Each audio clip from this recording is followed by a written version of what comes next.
The rain had been steady all night, the kind of downpour that turns the streets into shallow rivers and makes every wall inside the apartment sweat. I kept the window cracked despite the chill because I liked how the hiss of water blurred the edges of the city. Normally, it was comfort. Tonight, it pressed down, heavy and unbroken, like the weight of a blanket made of noise. I set my recorder on the desk, as I had done so many nights before. A habit born out of insomnia. Capture the rain. Capture the silence between drops. Capture whatever moments slipped by unnoticed. Later, I'd play it back while I worked, something small to anchor me. Nothing unusual ever came of it. Until tonight, through the steady hiss there was a shadow. A note. At first I thought it was a neighbor's generator kicking in. But I lived too far up for that, and the pitch never shifted, not once. A low hum, steady, not loud enough to notice if I weren't listening closely, but there. A hand pressed against the glass of sound. When I leaned closer, it seemed to thrum against my skull. I muted the room, turned off the fan, unplugged the small fridge humming in the kitchen. Still, it remained. On playback, the headphone speakers caught it clearer than the naked ear had. A pulse, slow, like equal spacing marked in the air. I frowned, restarted the file, and closed my eyes to catch it better. Once every few seconds, the hum thickened, faltered, then returned stronger. An unconscious rhythm, the kind made by intention rather than error. My stomach tightened when I realized it wasn't network traffic or apartment wiring. It didn't be long. I checked the time. 2:13, a quiet hour even for this building. The halls would be empty, stairwell dark except for the exit signs dying on their batteries. I grabbed a notepad and began jotting details, exact minute, duration of file, intervals in seconds, barometric pressure logged from my phone's app. The act calmed me, brought order. If it could be described, maybe it could be named. If named, maybe it had an explanation. Outside, thunder rolled somewhere far off, softened by walls of rain. For a moment it buried the hum, but on playback, the pulse pierced through even that, unbroken. The storm could roar and thrash, yet whatever signal this was, if it was a signal cut through as if rain and air were transparent, I replayed the section again, pressing the speaker tight. My pulse had fallen into step with the rhythm.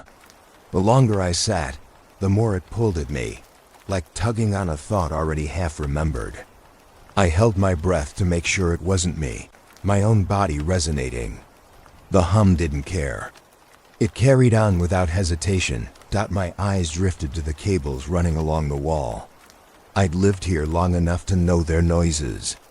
Refrigeration units 2 floors below, light ballast buzzed near the stairwell, the regular beat of the elevator cables. None of them matched this. I checked my Spectrum software. The hum printed as a fine spike, narrow and thin, holding its position like a pin on a map. Left of center, wavering just a hair with each minute that passed. It shifted in a way natural interference doesn't. Controlled. Alive. I wrote the frequency down, circled it, checked it against online references. Nothing listed in that narrow band. Not licensed. Not commercial. A neighbor slammed a door downstairs. The sound startled me more than it should have. When I calmed, I realized my heart had locked onto the pulse's rhythm. The rain outside grew irregular, hitting windows with new angles as the wind changed. But the pulse didn't falter. Steady, waiting. The thought crept up uninvited. Maybe it wasn't supposed to be heard here.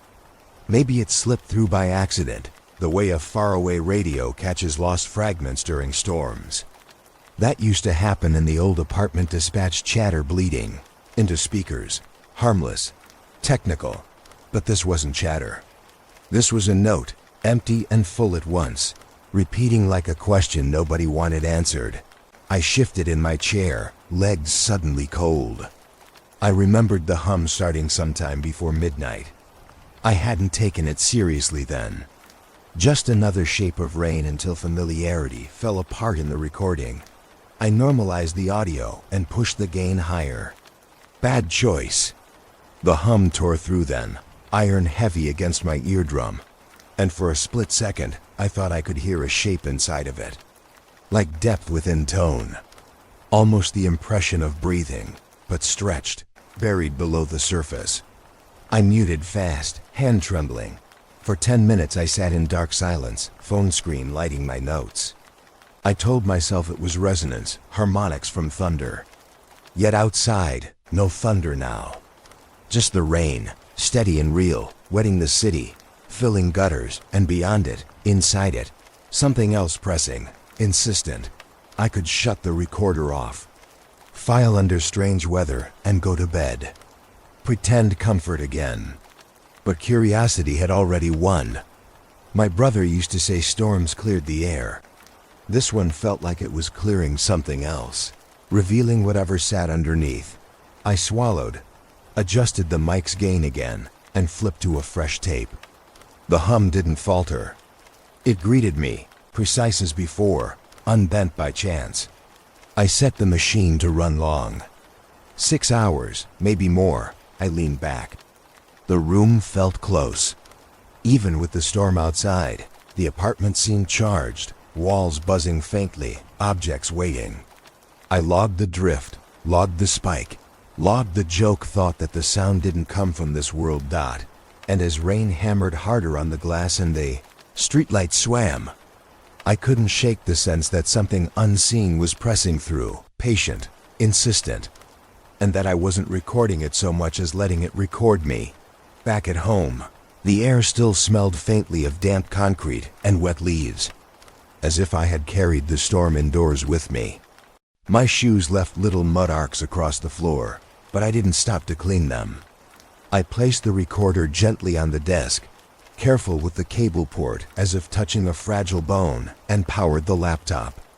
The file opened with the hiss of rain swallowing the room again.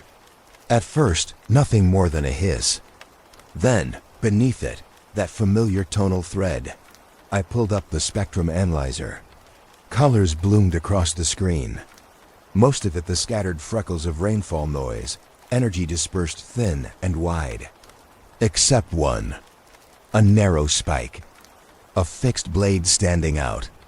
It remained steady for 12 seconds, then thinned, then regrew. I zoomed in and counted by eye.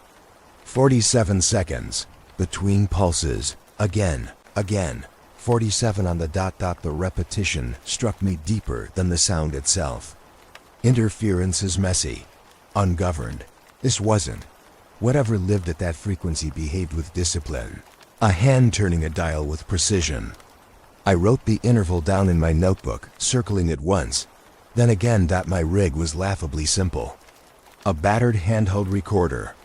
A wideband scanner held together by tape. Amateur software that could barely keep up with real-time plotting.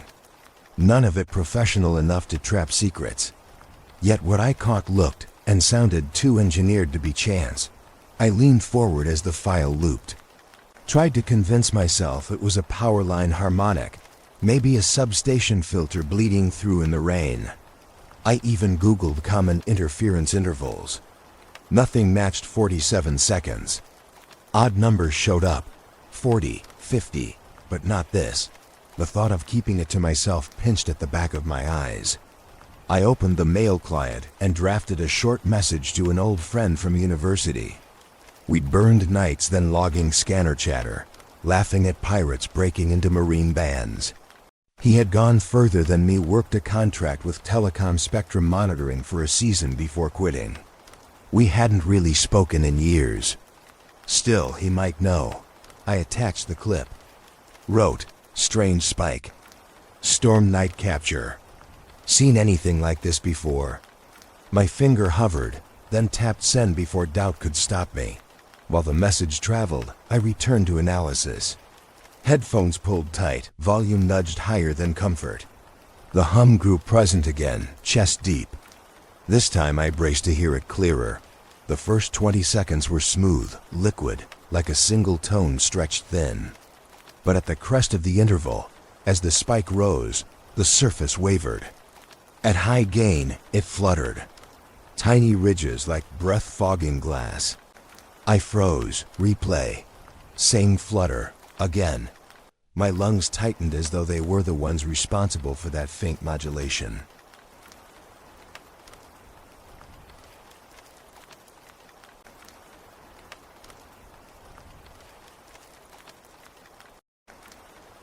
The sound conjured images I didn't want: someone standing too close behind me, breathing through cloth. I tore the headphones off and pressed the spacebar. The silence of the room roared harder than the playback. An email ping landed. My friend's response was brief, hurried, the way you write when words must outrun unease. Log everything. Do not delete. That was all. No explanation. No reassurance. Just 3 clipped sentences and a weight heavier than any confirmation. I sat frozen, rereading the line. His silence about the content was louder than denial would have been. He'd recognized something. Or he had orders not to say more. I forced myself back into action. Started a new log file, time-stamped carefully. Noted duration. Weather conditions. My own subjective impressions before memory could soften them. I narrated aloud into the secondary recorder, reading my notes slowly so the act of speaking might anchor me. But curiosity proved stronger than fear. I returned to the file and raised playback volume again. The flutter smudged into shape. Not a full word. Not language. Only the cadence of inhalation and release, soft but mechanical. If you imagined a lung redesigned by circuits, this is how it would sound. Regular but not human. Close to intimacy but stripped of warmth. I hated the way it made me feel watched. As though the signal wasn't something discovered, but something that had discovered me. I checked the windows, all dark. Street below silent except for water moving down gutters. I touched the glass reflexively, half expecting vibration. Nothing. The spike held. 47 seconds repeated. Over 2 hours of logging, it never slipped more than a fraction of a second. My basic software scrolled with unwavering confidence that I belonged in its presence. I considered deleting, just for relief. To erase proof. But my friend's warning itched at me. Do not delete. Do not erase. The gravity of those 3 words outweighed fatigue. So I obeyed. As midnight drained to 1, I played it one last time at the highest gain my ears could take. The breathing flutter expanded into something wetter, irregular, almost like the spaces between syllables. My hand hovered on the stop button, but I forced myself to hear the end of the cycle. It looped. It never ended. My notebook sat open. On the page I had written 47 seconds, intentional, breathing behind static. I underlined it with a line that dug the pen's tip into the paper. Outside. The storm had eased to drizzle, yet inside the file the deluge still roared. As if the recording carried its own perpetual weather, sealed within. I leaned closer, and in that closing stretch, swore I felt it pulse against my skin. A presence waiting, steady, precise, holding its space until I dared lean in again. The storm rolled in heavier on the second night. Clouds pressed low, air electric, the taste of iron sharp in my mouth before the first drop fell. I was ready before it began, recorder checked twice, batteries fresh, notebook waiting with neat columns for pressure and temperature and start time. I had convinced myself routine would hold the fear in place, that details could build a wall around whatever bled through the hiss. When the rain struck glass, it came hard, hammering panels like fingers drumming. The hum arrived almost immediately, as if it had been waiting for the rain to start. Stronger now, fuller, resonant enough I felt it through the deskwood before hearing it through speakers. I slid the headphones tight, closed my eyes to separate storm from signal. At first it was monotone, a familiar presence marking its 47-second steps without fail. But then, as rainfall thickened, a new vibration slipped into its edge. Not random, dim but deliberate. The shape of sound swelled in that moment, rhythm elongating into what sounded like a syllable. Drawn out, distorted, but undeniably built around a mouth's cadence. Not tape noise, not wires. Human at its root, even if crushed by distance. My throat closed as if rehearsing the same word. I forced breath steady and leaned closer. Storm waters rattled the drainpipe outside. The sound below that should have dissolved. Instead, it clarified. The syllable climbed like something struggling through floodwater, rising only at the peaks before sinking back under roar. Hands shaking, I marked the time. I wrote barometric pressure carefully, digits lined exact. I tapped coordinates into the log, though they had not changed in years. Proof stacked as shield. I believed if I collected enough, it could push back. But my skin prickled cold. The old comfort of rain collecting around me was gone. The recordings had spoiled it. I replayed the section. Louder, slower, over and over. Each pass shaved a little more noise, until the syllable elongated into something closer to speech. Yet no matter how I bent it, clarity remained inches away, cruelly close, but never quite. Like a voice muffled by water on the other side of glass dot, my notes drifted. In neat block letters, I wrote the question circling my mind. If this is a broadcast, who is the audience? The pen paused after it. Then, without planning, I added a second line darker than I meant. If not meant for us, why am I hearing it? I wiped sweat, but found fingers cold with damp air. My shirt clung though the room was far from warm. The microphone sat on the sill, raindrops collecting, sliding inside its worn mesh. It clicked as the water struck, little knocks like teeth chattering. Yet even as droplets hissed against sensitive wiring, the syllable's thread persisted unbroken, alive inside storm. Hours passed. I cycled through filters, overlays, desperate to shape the voice more human. Yet the closer I drew, the clearer it became that it was not distortion failing us, it was deliberate design. A voice stretched thin, bent past recognition, left to tease perception. Each repetition grew heavier on me. At times I thought it resembled a vowel, wide and mournful. Other times it slurred to a consonant, trailing as if lips pressed against unseen fabric. Never enough solidity to anchor. Ambiguity weaponized.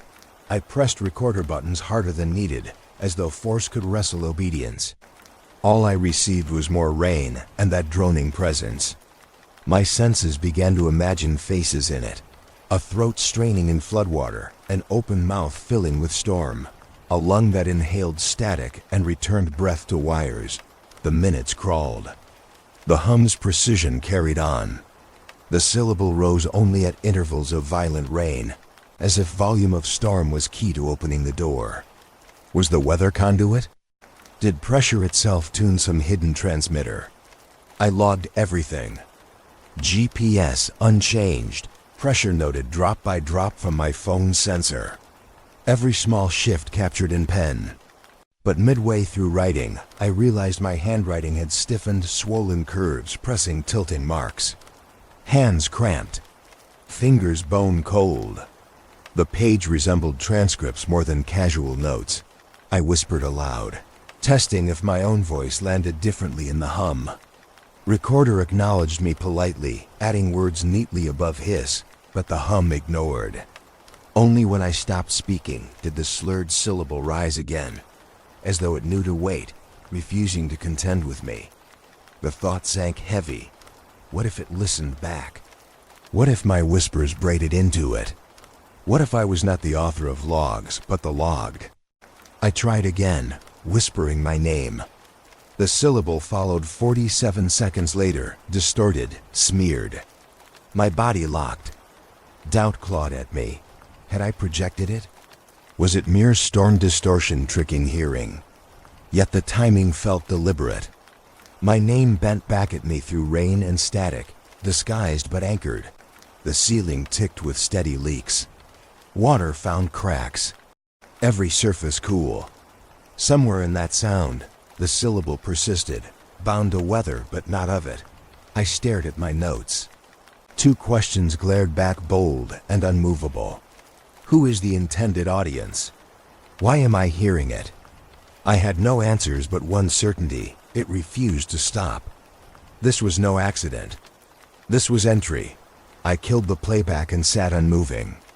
Silence did not return. Even in raw air, I kept sensing the trace of that stretched syllable, mouth shaping in absence. The storm beat harder. The microphone drip clicked under fresh rainfall, threatened by overload, yet still carrying that ghost syllable into my headphones. No matter how much water filled its circuits, the voice refused drowning. I pressed record again, leaned close, not for comfort, for necessity. The rain made room for something else, slurring syllable by syllable, and it rose through every drop.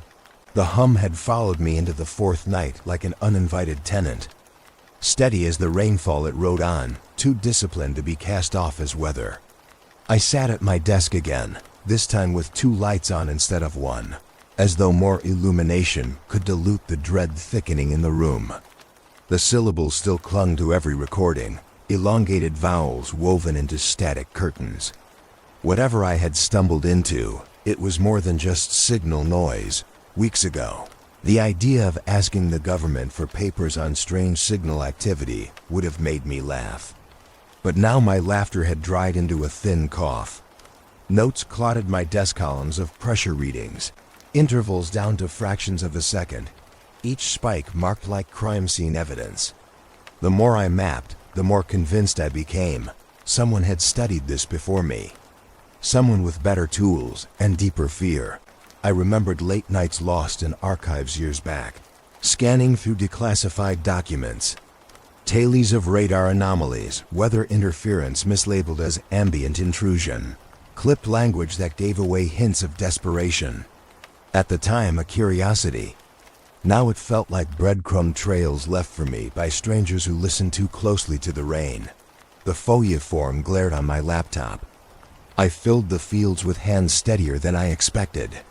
Keywords: ambient noise intrusion, spectral anomalies during electrical storms, persistent audio retention. I listed case numbers gleaned from old reports, each one an anchor, evidence. My voice whispering, "Who is the audience?" still rang from the last log, and I needed to know whether those who handled these secrets had asked the same. When the form was complete, I hovered a long time over the submission button. My finger stayed half raised. To send was to step outside harmless hobby territory. It was admitting the hum deserved notice. I thought of my brother again, the way the apartment echoed emptier since his absence. Grief had been weightless compared to the sound pressing down now. I pressed send. The room pulsed with thunder a beat later, as though the storm endorsed the act. I didn't stop there. I dialed a contact, someone who had once handled spectrum monitoring casually during technical contracts. My voice felt dry in my own throat, asking if he'd ever logged repeating interference near storms, citing case numbers that would bore anyone else. His reaction unsettled me. A long pause. A quick swallow. Finally, a low voice. "You don't want to be mapping these. Not if you value staying unnoticed. They don't like hobbyists finding overlaps." He wouldn't say who they were. It was enough. His tone wasn't mocking. It was weary, warning, already retreated into distance before he hung up. The hum ticked even as he spoke, audible in the silence between phrases so that it felt like it was listening in too, squatting on the line. When the call ended, I walked the room, checked window seals, stared at the recorder perched half wet still from drizzle. I told myself I'd sleep. But as rain thickened into another midnight rhythm, temptation won. I turned on playback with one hand braced against the desk for strength. The file rebounded the storm back at me. Steady low tone beneath, marking interval like a pendulum left by another hand. I logged each pulse, dutiful note taken keeping panic flattened. Time ticked toward the top of the hour. Then it happened. The hum faltered. Only half a second, barely longer than a skipped heartbeat. But in that half-second the tone slurred shifted into shape startlingly close to my name. I froze, unable to write. The sound carried the contour. Not exact, but undeniable slant. I replayed, rewound. Again the skip. The smear of a syllable bent eerily toward me. It refused to unbe what I heard. Coincidence, I told myself. Speakers handling static in erratic ways. Trick of hearing, wishful paranoia stitched with fatigue. Yet the notebook lay open, waiting for truth. I forced my pen down and wrote, "Signal slurred name at 047 skip." The line looked like confession more than observation. Pressure rose thick in the room after that. Every fresh cycle felt personal. I leaned closer, desperate for proof either way, only to feed suspicion that I was the intended receiver.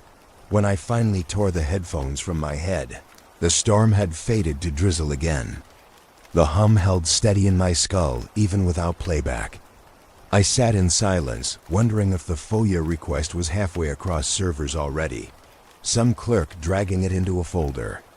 Wondering if the people who sat over those files once leaned close like me and thought they heard their own names cracked loose inside storms. The room smelled like rain-soaked fabric, electric and damp. My notebook glowed under lamplight. The word "name" circled twice as if ink could cage the sound. Sleep was impossible. I left the recorder running longer than planned, sensing that something unseen had leaned over me once and now would not draw back. I did not know whether I had submitted a form or an invitation. All I knew was that coincidence had become a lie I could no longer speak. I thought the hum was new. A fresh intruder, something born with the most recent storms. I wanted to believe it hadn't existed until I opened the window and invited it in. That comfort dissolved the evening I dug back through old folders. The clutter of last year's sessions, the kind I rarely revisited. Files of rain on rooftops, random chatter of gutters, white noise for sleepless nights. Harmless. I wanted harmless. But the instant my headphones sealed and the lines bloomed across the Spectrum screen, I saw it. There it was. Not strong faint, merely transparent, but real. The hum had always been there, hidden in the curtain, like a stain beneath paint. Nights from months back carried its ghost pulse, rising in low gray spikes just above noise. I let my finger hover over delete, but couldn't follow through. Instead, I listened closer, the faintest recognition crawling over skin. At first the sounds were blurred, indistinct. But as cycles passed, I became aware of shapes within the static. Not just the hum, not just the fluttering syllable. Words, half-formed phrases bloomed like mist rising from soil. And some of the words were mine. The first one slid past before I could grip it. Tired. A whisper that might have been coincidence. Everyone confesses tired to tape sooner or later. But then came others. Too specific. Too true. I remembered my habit talking aloud when recording. Comfort chatter, half to myself, half to the rain. Little fragments meant for nobody. How many nights had I spoken into the darkness thinking it was swallowed? Notes about work, about being alone, about grief bent into late hours. Tonight I heard them back, dripping faint through static like echoes, trudging home. My heart clawed. I forced the playback to normal speed, but it refused to disguise itself. The words were mine, stolen, stored, played back when they chose. I wrote frantic notes, scribbling file names and timestamps, as though metadata could shield me. Then another sound passed, gone soft, slurred, exact in cadence to how I had whispered it last winter. My throat closed. My chest ached. That was the night after the funeral, when grief cracked me open. When I had whispered in relief of tears finally stopping. My brother gone, ashes traveling from my hand into wind. That night only rain had borne witness. Or so I thought. Now the tape bore it back, grain by grain. The rain carrying my voice into some other register, and back again when storms opened the path. I called my technical friend. voice shaking. Explained haltingly how my words had returned in files untouched since last year. His silence was patient, then sharp. Recorders don't do that. They don't imprint like wax cylinders. Digital isn't magnetic in memory that way. What you're hearing isn't you. It's coincidence. But my body rejected his dismissal. Coincidence doesn't copy cadence. Coincidence doesn't deliver the exact shape of my whisper, bent by grief, returned months later. I played it through speakers at full volume until the neighbors thudded a wall. Still the whisper spilled, unmistakable, raising hairs down my arms. It was me. From months ago, I dug for the exact recording. Scanned the logbook. My handwriting the proof of that night. Midnight. Coastal drizzle. Ash scattered. I had written alone, face wet and raw, whispering into tape. Now in the room with streetlights flickering beyond water-soaked glass, my ghost voice repeated. Skeletal, half-formed, as though the signal's breath had chewed it down before feeding it back, that no explanation made sense. But one implication stalked every note. The signal wasn't simply nearby, wasn't a carrier for others. It wasn't passing through. It had stayed. It had listened. It remembered. The room thickened. I pressed my palm against my throat, feeling my pulse hammer against skin, the place where my whisper once began. My brother had been gone many months, but my confession about him survived. On tape, in static. Not mine anymore. I wanted to smash the recorder, to burn the drives and scatter their fragments like his ashes. But my hand froze, shaking instead, because part of me feared the act would confirm the truth, that if the signal lived inside memory, destruction would not erase, but advance it, pushing it deeper inside me too.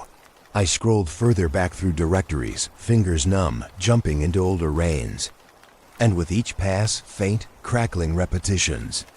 A hum already seated. Breath hanging silent until storms called it loud. My own words curved among them like bones unearthed. I had trusted rain to steady me, to wall out despair.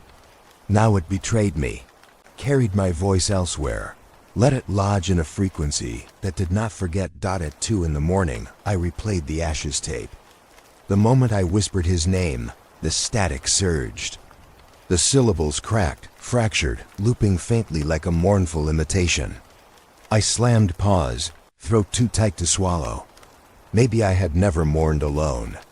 Maybe the rain had kept witness not as comfort, but as collector. The tape hissed. Demanding continuation. I closed my notes with one line. Pressing pen so hard it tore paper. It listens. Behind me the storm beat windows. Endless applause for the truth I didn't want. And even as I clicked stop, bracing for silence, I heard that long-dead phrase return again, struck from static itself. Grief remembered against my will. He looked older than I remembered. The hair at his temples had gone gray, and the lines around his eyes were sharper from years staring at data no one else cared about. We met in a quiet diner on the edge of town, the kind that stuck with burnt coffee and cracked vinyl booths. I had asked for this cautiously, half expecting him to walk away at the mention of the signal. But he came, and once we settled with mugs in front of us, he spoke. He didn't look at me when he began.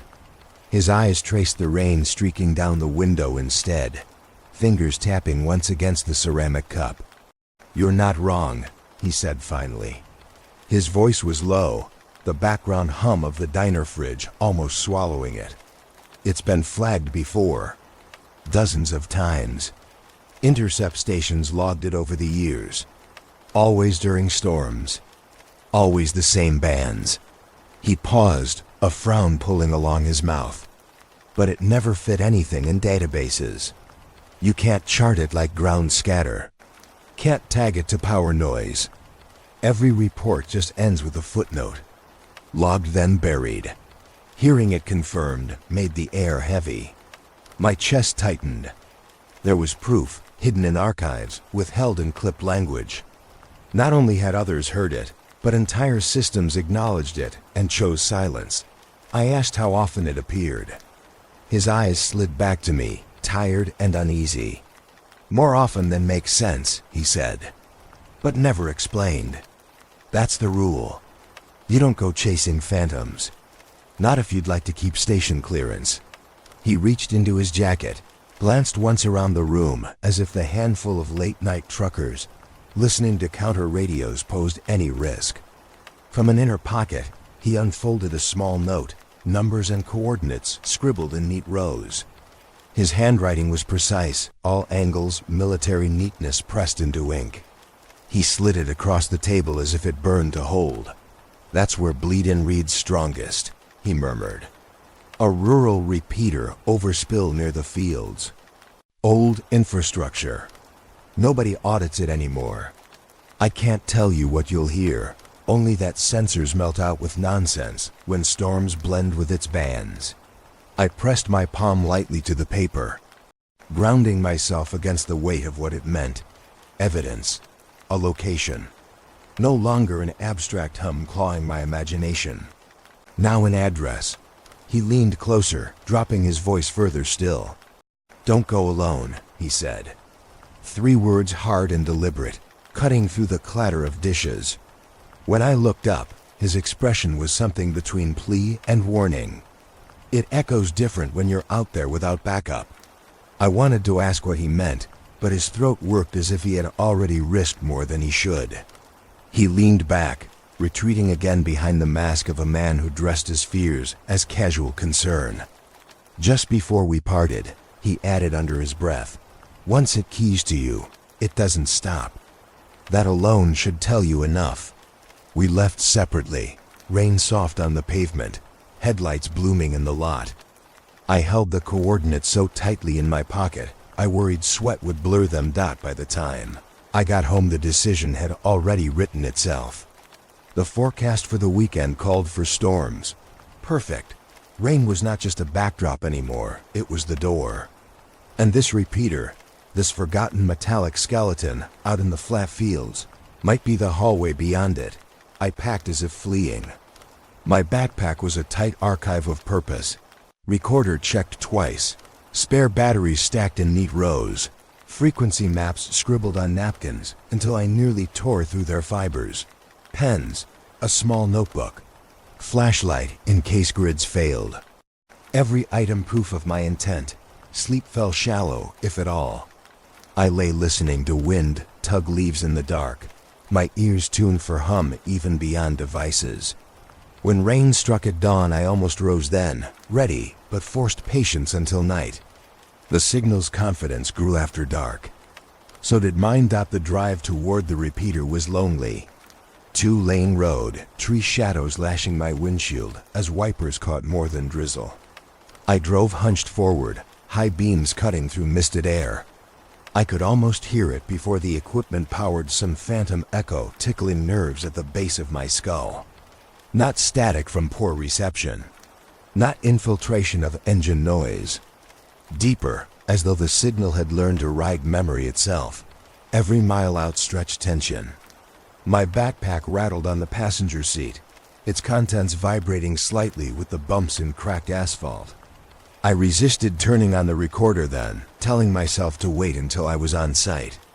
But the sense of its presence grew sharper with each bend of road, as if the hum anticipated me, waited like a patient host to where the guest was coming home.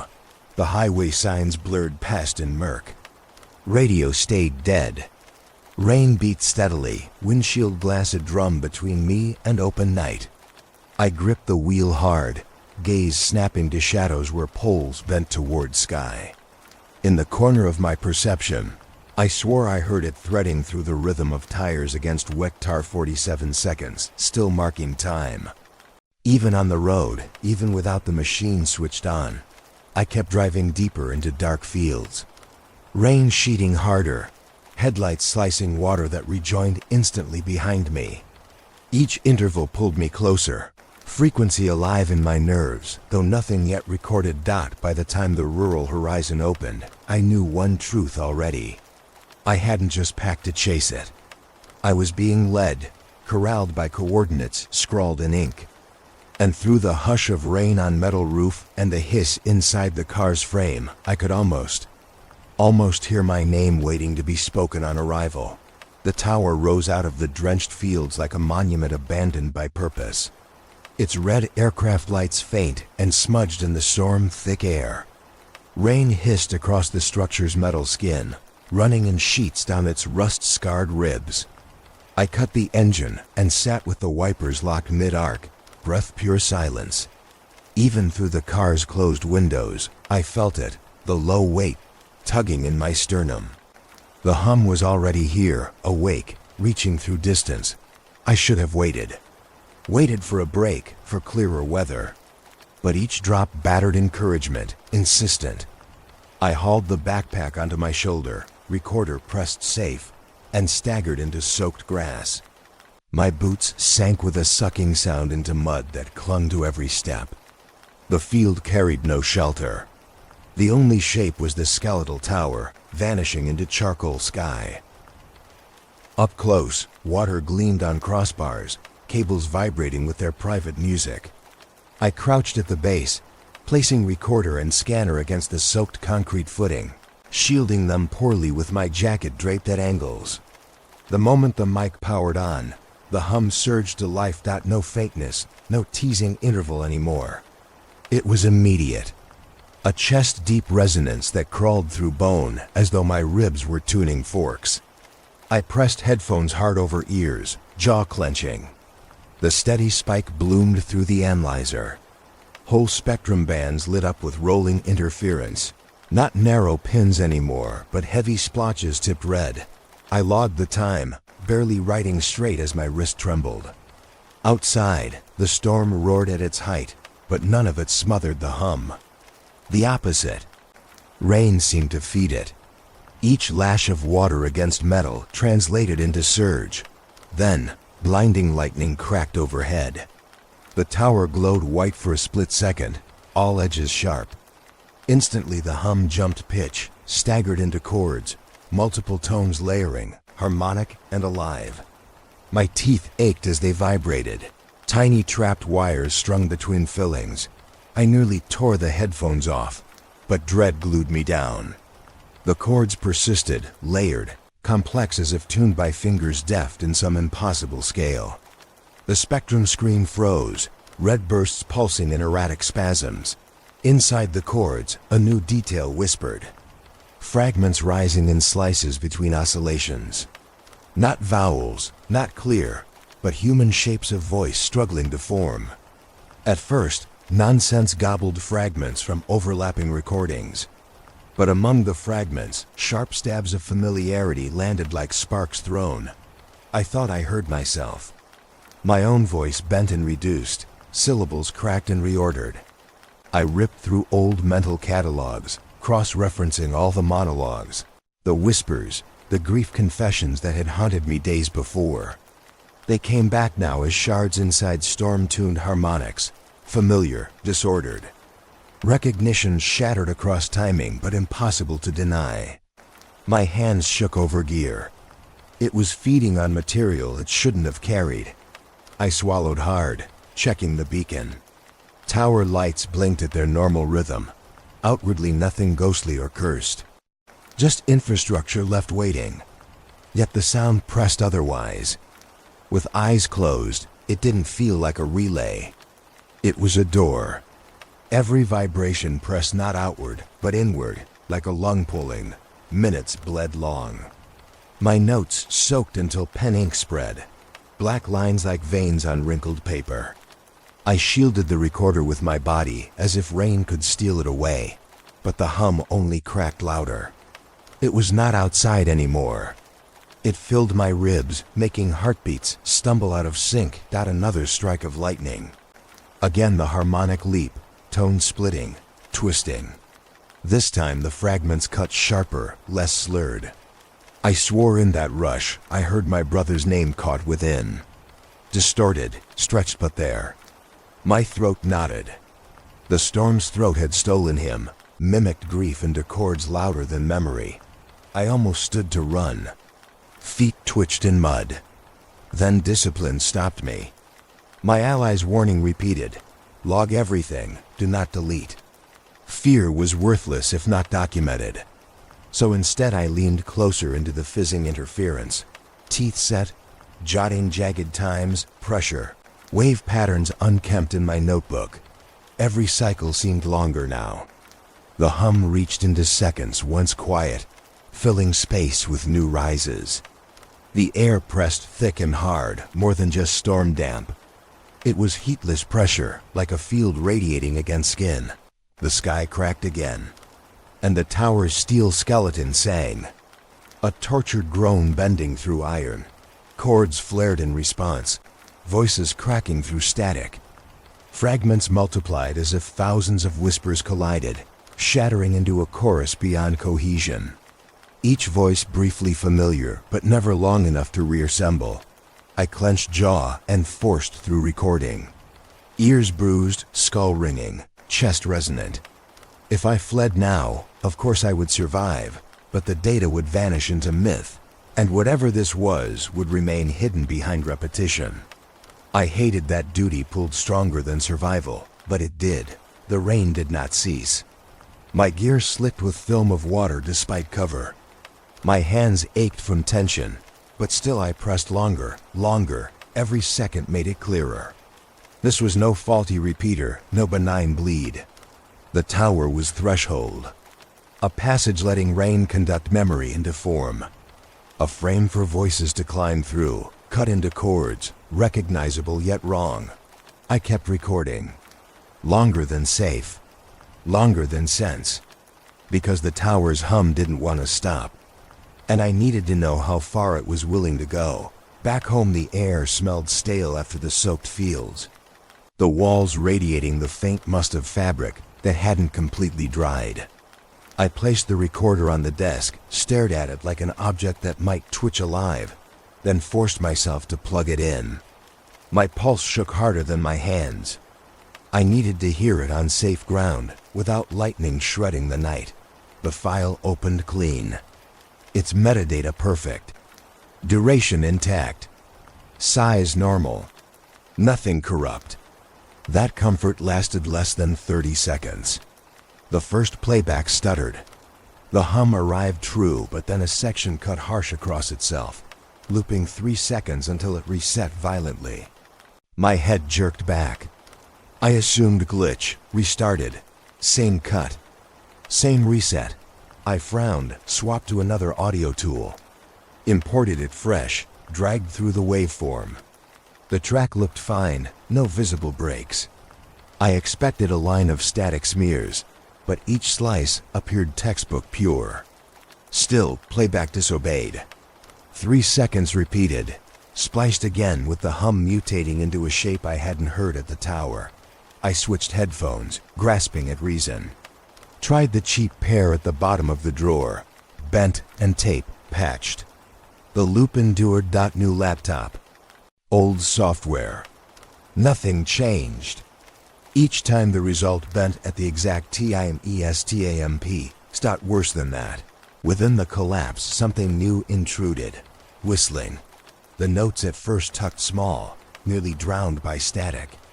Then clearer, sharper, until I knew the pattern by heart, the rhythm of a childhood tune. My brother's whistle. The same he had leaned on while cleaning the backyard or stalling chores. A high, thin, wandering melody now bent and bloomed inside my tower recording. I ripped the headphones off like they burned me. Checked metadata again, undisturbed. No sign of insertion. I'd stood alone under that monster tower, rain bruising my coat, lightning splitting chords apart. No whistling human had been near. Yet here, inside every cut section, the song twined around hum with certainty. I slumped into chair and pressed play through the speakers this time, daring it to fill the room. At lower fidelity, the whistle rang warbled but present nonetheless. My chest closed around the sound. His whistle was imperfect, always dipping flat halfway. The recording carried that flaw exactly. I shook my head, anger bled into terror. Maybe memory imposed itself. Maybe my grief twisted hisses to shape.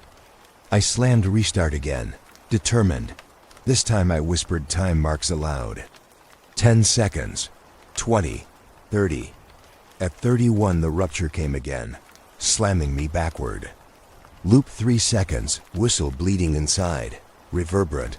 I grabbed a new notebook. Logged carefully. Voice sharp, language deliberate, every second pinned by number. Iteration 4. Loop at 31 seconds. Whistling bleed. Storm faint in background. I circled it twice. I repeated playback. Iteration 5. Same. Iteration 6. Loop shifted, now starting at 32. Too close, too similar to coincidence, yet too unstable to name fixed phenomenon. My notes smeared under damp palms as I scribbled time after time. Each audio failure logged as though order alone could cage it. The storm outside had ended long hours before. Clear streets, even stars glimpsed through breaks in cloud. Yet with each playback came a phantom drizzle. A thin rainfall sighing underneath distortion, stitched between whistles. It confused my senses. I lifted my eyes to windows to check for wet streaks, down glass. Dry. But when? I leaned back down to headphones. Droplets spoke through hiss. I leaned into microphone. Narrated each observation so voice itself would anchor something real. Iteration 7. File intact. Loop resets at 31 to 33 seconds. Whistling audible. Rainfall audible though, absent outside. I paused, breath trembling. Possibility. File carries isolated storm environment. Pocket storm. The words felt insane the second they left. Yet what else explained rain buried where no rain remained? The file seemed its own weather map, unfolding drizzle in defiance of location. Light static like leaves bending wet, thunder pressed thin under hum. Hours passed. My desk littered with notes. Each attempt to outwit the file flattened. Extract to a new format failure. Render to raw waveform failure. Burn to disk, playthrough hardware older than me failure. Always the static storm rewove itself faithfully. Always the whistle caught between it, misting memory forward. At points I thought I spoke over playback, then realized my phrases trailed faintly into loops even after playback muted. Echo of speech that should not exist, replicated as though file anticipated me. By 2 in the morning I felt sick, staring at screens covered in lines that told no truth beyond their lie of cleanliness. Waveform flawless. Playback wrong. The whistle rose one final time, so sharp with its familiar flaw that my eyes watered. Half flat on the hold note. The shape was his exact. A moment too perfect not to have been stolen. I whispered my brother's name once to the screen, half test, half prayer. When the track looped, a warbled version of the same name fluttered inside static. Broken, crooked, but real. I slammed the laptop shut hard. The file still hummed faint through my skull. No playback. No headphones. It had made itself live. I sat blank, rainless night outside. But in here the phantom drizzle fell ceaselessly. Each drop another repetition of what I had lost. Drawn into storm and reflected back until I feared the sound would not stop even if silence returned. It should have ended with the storm. That's what I told myself, staring out my window at bright sky, at white stone gleaming with sunlight, at the shiny cars drying in neat lines down my block. No storm, no thunder. You can't hear ghosts in daylight. But the moment I turned the recorder on, the pulse crawled back through the air like it had been hiding inside the walls. The balcony was my test site. No rain to cover mistakes. Just traffic hum and children's shoes slapping the sidewalk. The recorder sat balanced on rusted rail, open to the city's clean light. At first the track filled with honest soundbirds, brakes, a bus signed to its stop. But 3 minutes in, a thread appeared, thin, regular, the exact cycle I'd charted at night, beating where no rain remained. I leaned against the railing, chest tight. Playback strapped my ears to recognition. Faint hum buried under sunlit audio, like a background heartbeat. Distance made no difference. No storm required. It had followed, the thought buried claws deep. My headphones slipped against sweat on my temples as I held still, desperate to hear beyond denial. 47 seconds exactly, steady beneath laughter from kids returning home from school, behind pigeons rustling their wings. My heart thudded angry inside me, confused whether it echoed the signal or the other way. I logged anyway. What else could I do? 10 minutes, 20:30. My own pen began to slip, notes looking more like apologies than data. Clear skies, full sun, interference persists. I circled it again, pressing ink hard enough to pierce the pages back. The weather no longer mattered. A rule had broken. The hum lived where it wanted. At work, I couldn't stop listening. Every call, every hallway fumble with conversation underneath. I hunted for it. A colleague chewed gum, and I flinched because the rhythm ticked near the interval, only to subside. Meetings sounded like low chords I wanted to dissect instead of heed. The office clock's slow talk tangled with my nerves until I almost tore it down. I left early with headache excuses. Sat on my bed, headphones back, recorder running into the emptiness. Traffic through windows blurred into texture. And there it was again, blooming behind it all, closer, like the pulse had tunneled out of signal into skull. I called my ally, whisper raw, not caring if panic betrayed me. His reply grew sharp fast. This is the stage I warned you about. Once it keys to memory, it doesn't need storms. It doesn't need devices either. It follows, because part of it is now you. I choked on silence when he said it, because I had suspected already, but hearing it spoken made it solid. What do I do? I asked, but the line went quiet. He didn't answer that. He only said, log it. Always log.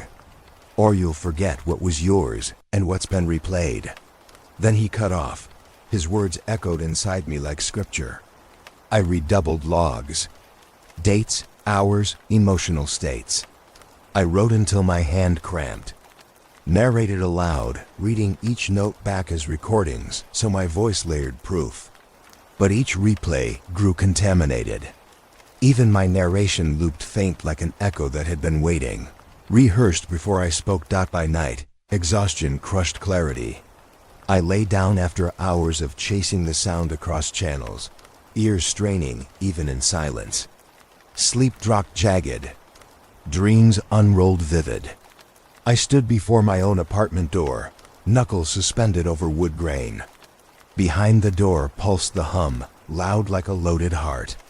In dream I always hesitated, cautious but compelled. The knocking was never mine, it was inside, asking to be answered. Each dawn broke before I could. I sat writing in weak light, trying to tether fragments before waking, diluted them. Dream, door, pulse knocks. I almost answer. My handwriting shook, letters warped by the pressure of remembering too clearly. Daylight hours blurred now, every sound filtered through suspicion. Passing trucks resonated into pulses on certain stretches. The click of my lighter settled into intervals uncannily aligned. At stoplights I turned down radio to check the quality of air, waiting to hear that thread hidden underneath everything. It was always there if I listened long enough. Food tasted ash. Conversations flattened. I lived with my ear turned sideways, hunting rhythm where rhythm should not be. Each log ran closer to confession than report. I read them aloud later and heard pleading behind verbs, words bent with desperation rather than fact. The discipline disguised itself now. The simple act of writing, hum persists midday, became an act of surrender. In those phrases I wasn't documenting. I was begging for release. Sleep brought dreams again. More doors. More knocking. The last dream had me reaching, hand-grazing knob. When I woke to real knocking sound ringing in eardrums, the hallway remained silent. Half panic, half relief stole shivering air from me. I lay very still. My pulse beat the 47-second rhythm exactly. In that lull before it returned, I thought, maybe it had learned knocking not from storms or static. Maybe it had learned it from me. And each night waited until my dream hand reached before echoing fulfillment. I haven't answered yet. But the hum grows louder each night. And one day I'll wake too late. I thought it would comfort me to test the rules, to prove I still occupied my own space. That was the impulse driving me late into night. Set the recorder by the bed, leave it running as I slept, and capture proof of my presence. I had nothing to lose but more panic. If the hum had wrapped itself into day hours, if my ally's words rang true, then a blank recording underlined my sanity. The room was still. Midnight close and air thin. I pressed record, laid the device on the nightstand, and forced myself under covers fully clothed. The storm had passed earlier. There was only quiet city spread, breathing lightly outside the windows. Sleep came in patches, rough segments, half dream, half wake. I coughed once, turned twice, felt the bedspring shift beneath me. My throat rasped, my body dragged through uneasy stages. I noted these consciously as they happened, confident the recorder perched. Capturing. Morning broke pale and grainy. Dull sunlight through blinds. The recorder's red light darkened, 7 hours of audio wrapped within. I sat up faster than sense required and played it before coffee, before shower, before anything else. Headphones locked, notebook open, the first seconds chilled. Not my breath, not the rustle of sheets, not a cough or turn or murmured word. Instead, a single flat pulse, quiet and level uniform hum stretched across hours. Beneath it a thin static rainfall patterned, though the sky outside had stayed clear all night. Man-made rain stitched into silence, washing even the memory of movement away. I listened harder, searching background. If I strained, I could imagine variations of amplitude, a slow rise and fall like ghost tide. But it carried no mark of me. Not once. I scrolled ahead, leaping half an hour. Same sound. Leaped again to 3 hours in. Nothing. Hum and rain like wash. The recorder had excised me. Fear dropped hot into skin. I rewound to the hour. I remembered coughing. Playback showed seamless tone, no edge, no cut.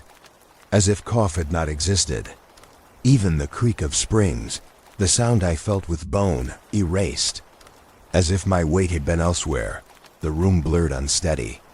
My fingers refused to stay calm against laptop frame. I bit down hard until jaw tremored. Listening felt like staring into mirror glass, expecting my face and finding absence. Cold surface reflecting only room without occupant. So much worse than distortion. An intentional shaping. A removal. Not simply overlay, but subtraction. I yanked headphones off, but the pulse continued faint through memory. Seconds counted cruel cycles in my head. I slammed kitchen cabinet, desperate for normality. Pots ran back, proof of my presence there. But the audio file had chosen another history, one where I was not part. Notebook lay back open, damning in its lines. I scrawled in frenzy, no breath. No shift. Not me. The letters scrawled jagged as if from someone else's fist. Fear turned chemical. A red flush racing my skin. It felt like more than misfire. Felt like answer to questions I should not have pressed. Who is the audience? Perhaps not me anymore. If messages require carriers, maybe space inside me had been leased. I imagined tape retransmitting to others later, substituting absence for proof. I imagined new voice filling slot where mine should live. In the silence I replayed again, despite dread. 5 minutes, 30 minutes, an hour. Exact same. Hum layering like protective varnish across emptiness.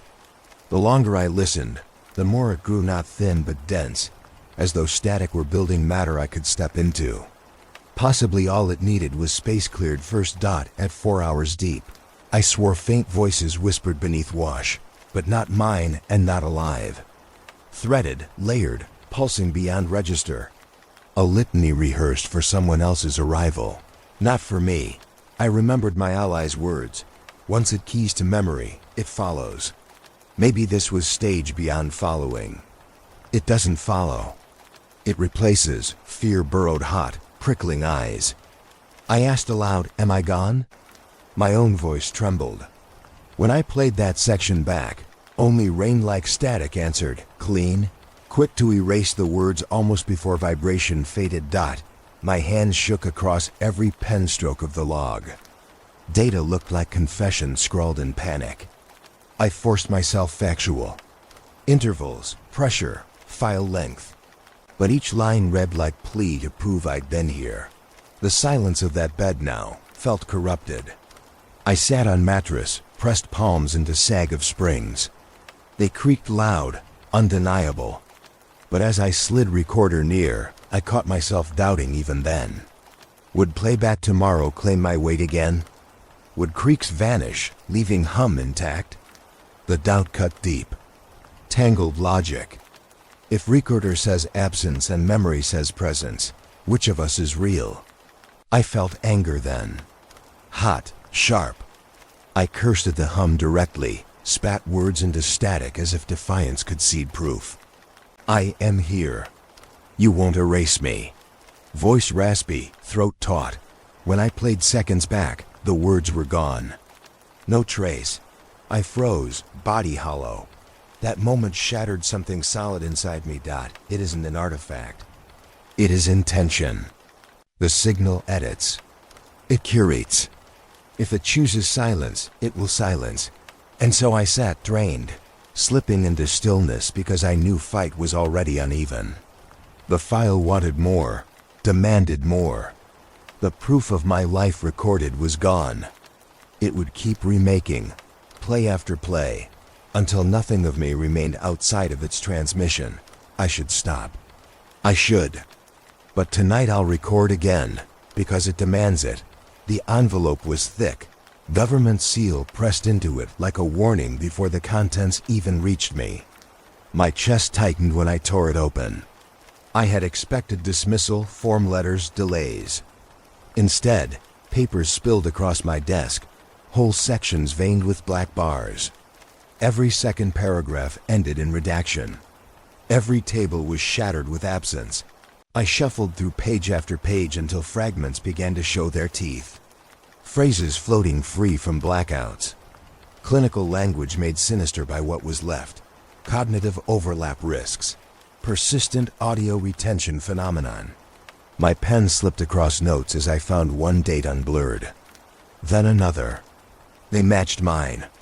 First rains logged with interference, storms I had thought private. The same nights marked in official files, stripped of color. Listed as events recognized and filed away like symptoms of an incurable condition. I ran fingers across the blackout ink, as though scratching would reveal text hidden under. But the redaction was deep, printed, and firm. My throat dried as I pieced what it implied. They knew long before me. They measured what I thought was mine, years before my ears chased it. Memory itself cataloged, processed, and silenced a . And then, folded at bottom of stack, a note stuck sideways to the last file. Yellow, cheap paper. Handwriting quick and severe. It said only, recording is contamination, no signature, no seal. Just the blunt warning with ink trailing at the end like the hand refused too long to hold the pen. I stared until, letters warped, contamination. To record is to infect. To make permanent is to spread. My skin crawled imagining my archive of drives, 30 files deep, each one capable of carrying voice out further than me. Had I already seeded the very thing I wanted to fight? I tested the words without believing them. I set playback volume down low, whisper quiet. Just a notch above mute, expecting the hum to sink into faintness. But no. Even at whisper level, it drilled through, immediate and merciless. Spine stiff with resonance. You didn't need volume.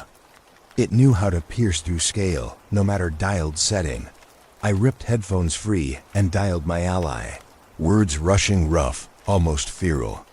He listened too long in silence, and then his voice snapped louder than my panic. You have to stop. Back off. Destroy every file, every tape. That's not warning, that's a directive. You are already threatened. I wanted to promise. I wanted to breathe out relief. My voice shook as I said, yeah, okay, I'll wipe it all. He muttered again, pressing urgency. Pause thick with something heavy under it. Then cut the line, but my hand never reached the recycle bin. I stared across the drives stacked like gray bricks, each one humming potential. They weren't just anomalies anymore. They carried him. Because under stormwash, inside whistles wrapped in distortion, I had caught echoes that belonged to more than hum. My brother's memory lived inside them now. The song he had whistled as a boy carried louder by the tape than my own head could recall. Moments preserved not by my choice but by intrusion. Still they were there. Proof he once existed, replayed against static. Destroying them would mean surrendering him to second death. My chest tightened thinking that. Better to face contamination than forget again. So I whispered to myself, not yet. My lie limped stiff, but I finished with one convincing note. Tomorrow. Not tonight. I pressed play one final time. Testing again at whisper low as device allowed. The whole room thickened instantly with the pulse. I felt ribs vibrate, though output slider kissed bass. It didn't need permission anymore, didn't need amplification. All it required was presence. I slammed stop, pulse still echoing through skull when silence returned. At arm's length, the drives glowed in standby, waiting for touch, waiting for refresh.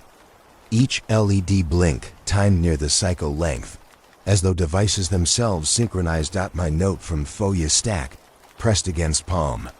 Recording is contamination. The warning hung hot, yet my hand remained still, unwilling to disconnect. I closed my notebook after scribbling the confession like a prayer. I still choose to record. And somewhere inside silence, the hum answered instantly, soft, triumphant, as though it had been waiting only for that vow. The envelope sat in my mailbox, like something alive, thick, heavy, government seal pressed dull at the corner. I turned it in my hands twice before carrying it inside, palm slick, though the morning was cold. At my desk, the tearing sound of paper was too loud. Pages slid out in awkward clumps, snapped with stiff folds. Half the text was gone before I even began.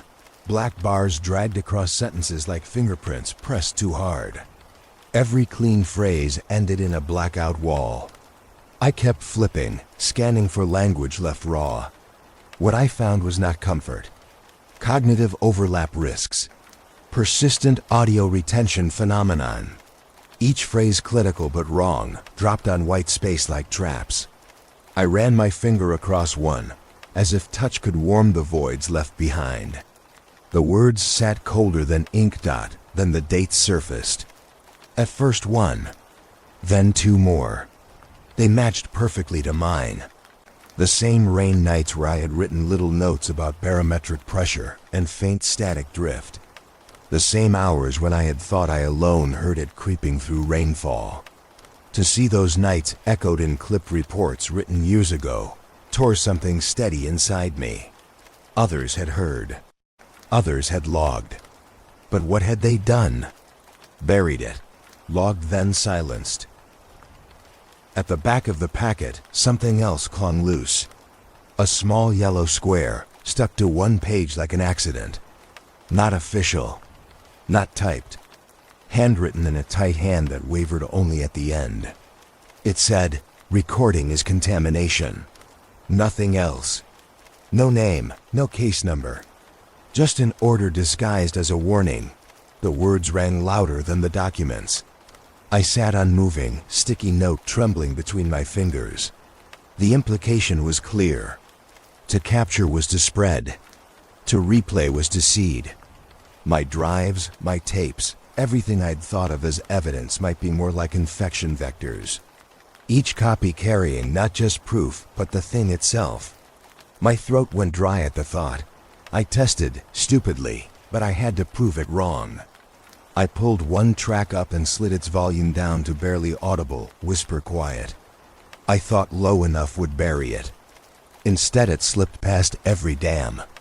Even at a fraction beyond mute, the hum drove straight through my body, precise and merciless, felt along ribs like a second pulse. No matter how small the dial, it never changed. Volume was irrelevant. Presence alone was enough. Shaking, I dialed my ally. My voice cracked before the words lined clear. I told him about the packet, about the phrases, about the sticky note warning me like a curse. Silence stretched him thin.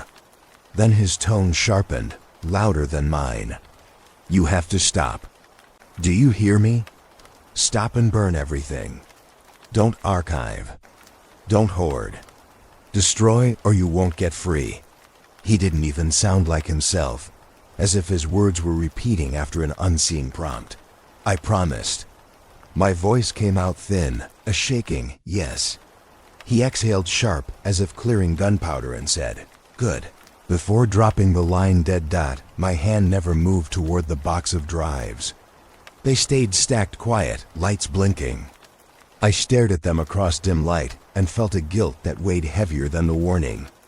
Because within those files, beyond hum and static, were pieces of my brother. The rain voices never let me forget. His whistle bent out of old songs. The echoes of words I hadn't realized I'd spoken. Tangled and returned like relics no one else preserved to erase them, meant to bereave him twice. I already poured his ashes into damp air once. I could not scatter even his ghost voice into nothing. So I lied softly, almost comfort. Tomorrow, I muttered. I'll do it tomorrow. The lie clung against my teeth, tasted metallic. I pressed play once more, volume needle still resting near silence. The hum cut through instantly, thunderless indoors. Ribs felt paralyzed. Pressure thick, as though air itself bracing into me. I tapped mute, but its residue lingered. The effect wasn't loudness. It was existence. I leaned back, notebook edges pressing into my hand. I wrote down word by word, tested it near mute. Still cuts through. Warning accurate. But the page couldn't bear weight of those letters. They looked less like observation and more like surrender scratched shallow. The drives blinked in rhythm across the desk, almost aligned to 47 seconds. I swallowed heavy air. My fingers hovered above chords. But I did nothing.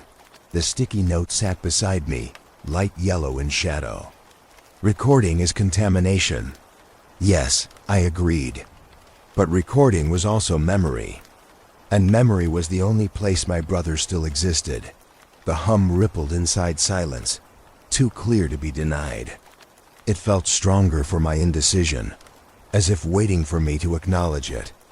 I whispered soft, I still choose to record. My chest clenched hearing it.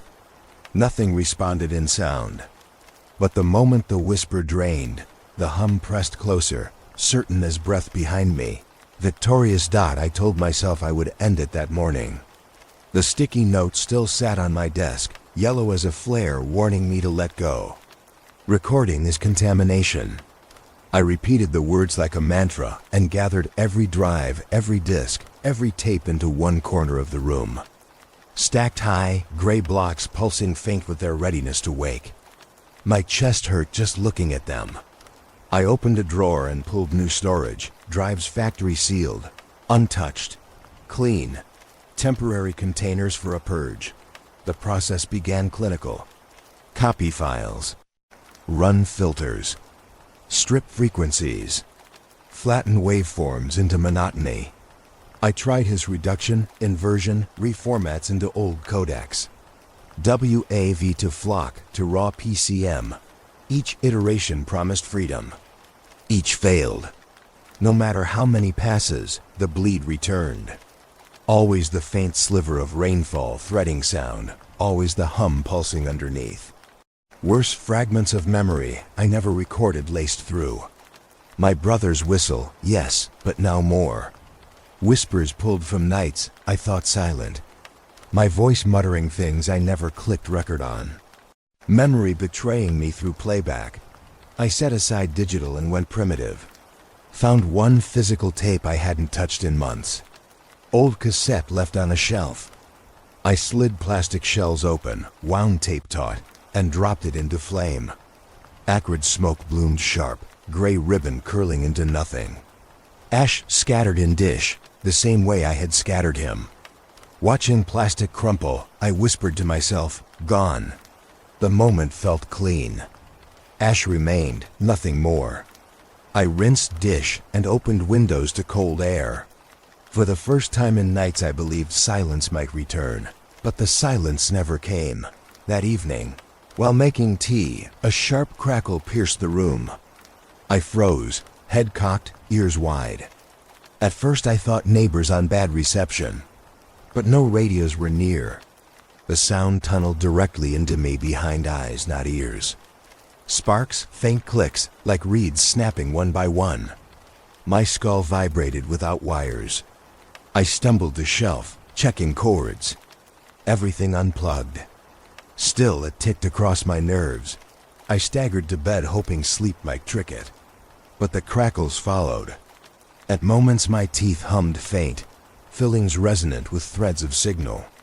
I pressed palms against temples and felt warmth like stacked batteries under skin. The flame did nothing. Destruction achieved nothing but migration. Next day, storms formed on horizon. I saw clouds swell dark, crawled across by veins of light. Dread layered with calm, because part of me already sensed what would happen when thunder struck. When it did, the truth cut in at once. Pressure ballooned against skull. Soundless weight, expanding like sea against eardrums. The hum arrived not just through devices, but through marrow. Faint lines of rain trickled across perception, though outside there hadn't been drizzle yet. My head played storm regardless of window. Breathing shallow, I touched walls. Felt them vibrate with low chord that shouldn't exist in plaster. Fingers prickled as if brushed by static skin, small hairs raised. Alone in apartment, I realized I was equipment now. The destruction had missed the point. The drives were irrelevant. The discs just carriers. The true medium was flesh. Something conducted in me now, memory reformatting as storage. I dropped to knees, hands gripping hair, whispering, "Not me, not me." But the pulse didn't waver. Every 47 seconds it surged, skull clamped by invisible hand. My voice shook until it broke. I crawled to recorder anyway, fingers clawing at buttons, as though proof might return me. Pressed red, let it catch my broken question, who owns this? But reviewing seconds later, only hum replied. Again playback removed me, as if reciting lesson. I am unnecessary. Sparks snapped in corners of the room, though power was off. Tiny blue specks bending air. Lightning not born of sky, but coaxed from circuits in bone. My chest thudded in irregular rhythm, trying to catch hum's beat and failing. The mismatch ached. Fatigue lay heavy, but refusal forced me to write notes, to narrate fragments as last defense. I burned one, I gasped in the mic. Burned it. Didn't cure. It moved.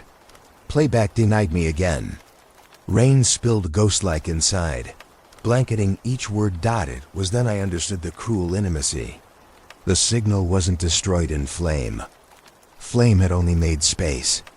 Clear channel for it to embed deeper. By scattering physical body of tape, I had opened my own circuitry wider. I had let it step inside. I sat still as windows shook under thunder, head bowed. Body humming faint. Static throughout skin. Each exhale re-entered as distortion. I was no longer listener. I was carrier. The rain came heavier than I'd ever heard it. A thick wall hammering down past glass, shuttering the bones of the building until every wall hummed back. My head already pulsed before it began. A migraine like a hot nail driven between temples forced me into darkness. Blinds shut though, noon had barely passed. I lay beside the recorder, letting it run, telling myself I'd review later once I could see straight. The pain deepened, flashing light across closed eyelids in cruel cadence with thunder. Breath tight, I pressed palms to skull. Somewhere in there the line between wake and faint blurred, and I blacked out without noticing. When I stirred again, room lay gray. Time skipped in brutal theft. My watch face read hours gone. Outside, stormlight had shifted, deeper, more final. My body felt hollow, drained, as if something else had lived through me and burned the rest away. The recorder sat silent now, LED dark. Battery that should have lasted 8 more hours was flat dead, a carcass cooling by my side. Hands trembling. I plugged fresh line, pressed playback. File length stunned me. Full stretch across missing hours. I swallowed once, rolled chair closer. The track unleashed not silence but a tide of whisper. Voices. Many. Layered beyond counting. All whispered at once, sensed with uncanny unity. Not random, but phrases that twisted together until the weight blurred into distortion peaks. I pulled headphones off, tried fingers at my ears, but the words pushed still, like vibration pouring through marrow. I leaned back in shaking denial. Then recognition hit. Nearly every phrase bleeding through was mine. Fragments lifted from journal entries I'd written months, years ago. Not just words but intonations, breath pauses, page rips knotted into audio form. Things I never read aloud returned to me spoken. I couldn't remember uttering them. I blacked out. My mouth dry. Maybe I had recited them in storm fever delirium. Desperate, I pressed rewind, volume higher, chasing clarity. The same phrases fed back, bent but intact. My brother scattered. Sound carries memory. Rain records. Lines I'd scrawled quiet on nights no one had been near. Exposed now through chorus, my handwriting converted into whisper track played raw. I staggered up, pacing floor, palms pressed across eyes to block sick twist in stomach. How did pages become voice? How did private ink bridge into device when I never spoke? Phone buzzed sharp in pocket. My ally's name on screen. I answered breathless before thinking. His tone mirrored terror already in my throat. His sentence tumbled fast. It happened here too. I froze. What? He exhaled ragged. Storm hit. Recorder full.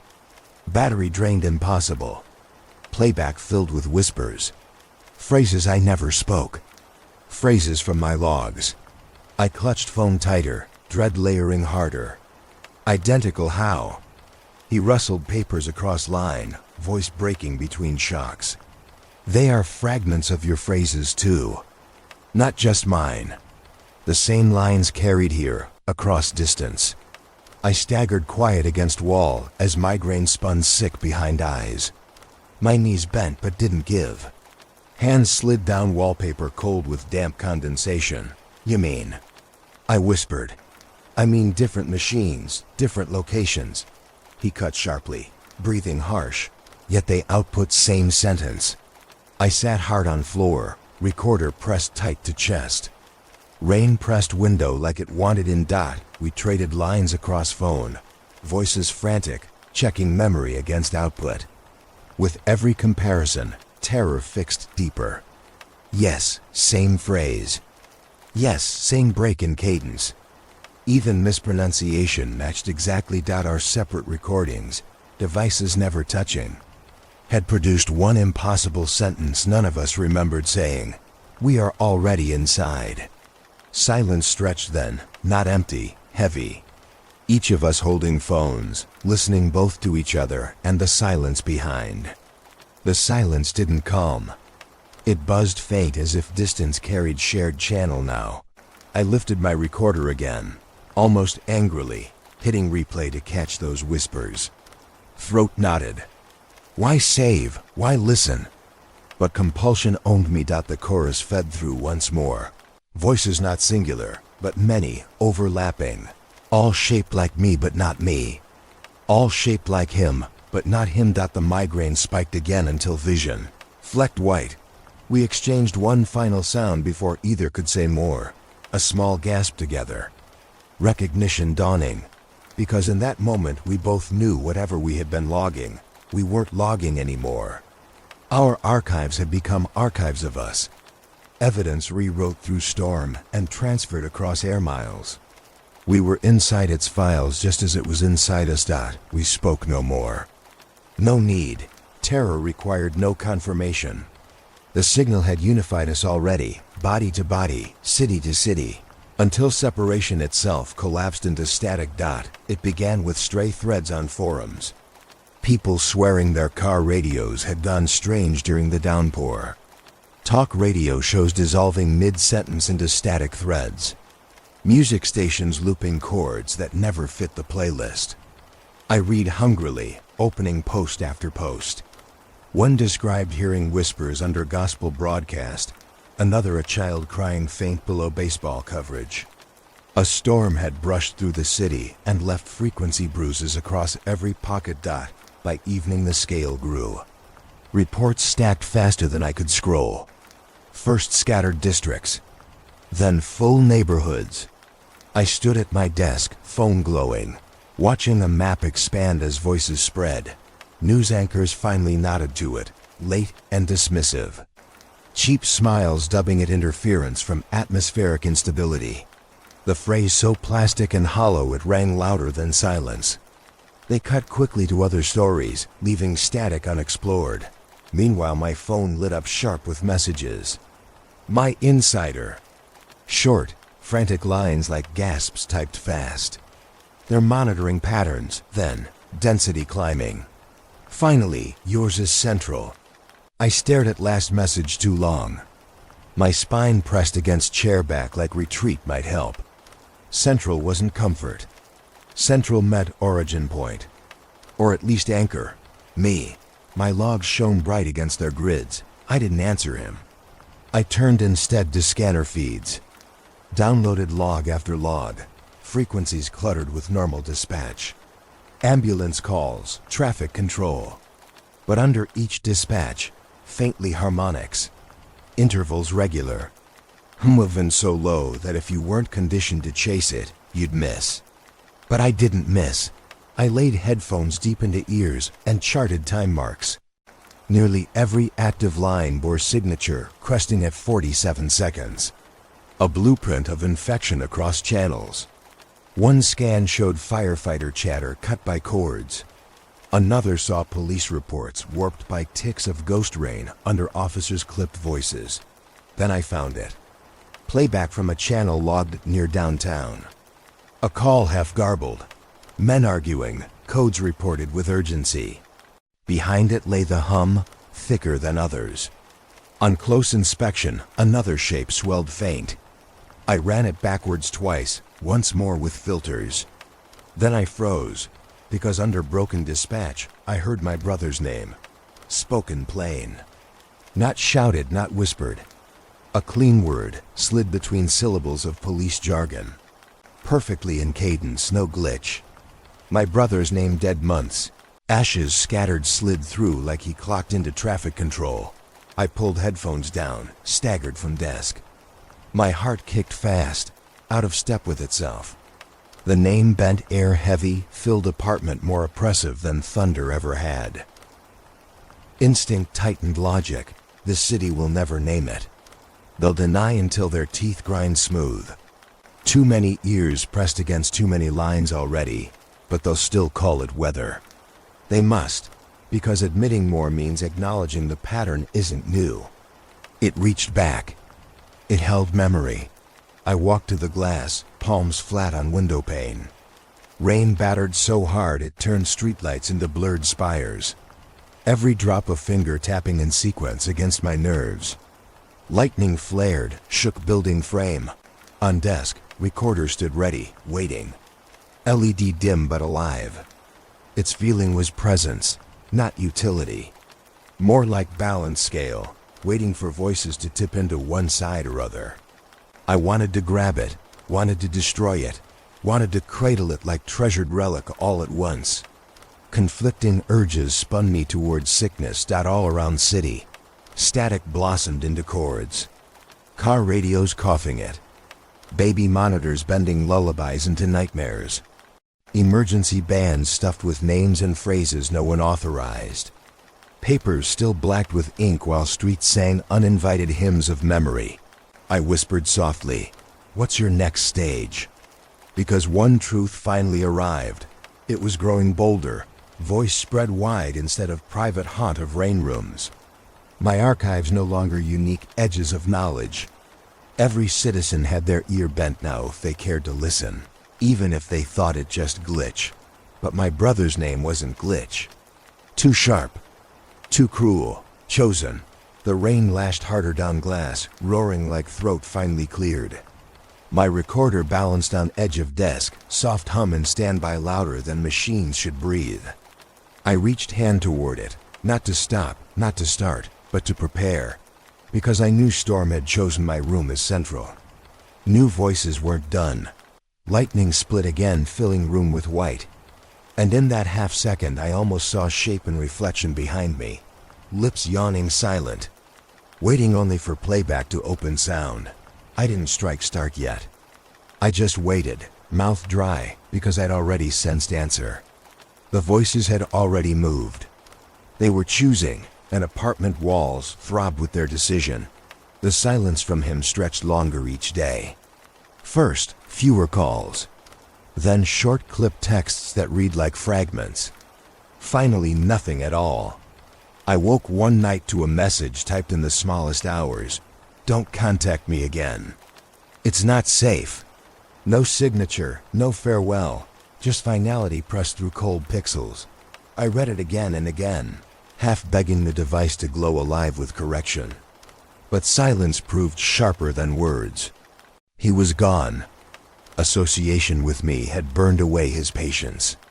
I had become contagion. He would not risk. 2 mornings later, a package arrived. Brown wrapping, no mark of sender. Inside lay only one thing. A silver drive, scuffed at edges, heavy with weight the size didn't justify. Taped to it was a note in his hand, short lines like his last breath directed at me. "I can't carry this. You wanted to know. Now it is yours. After this we are done." I sat before it for hours before daring power. Each second I thought of voices crawling out once connected. But compulsion won, trembling hands guiding cable in. The drive popped alive, directories spilling wide.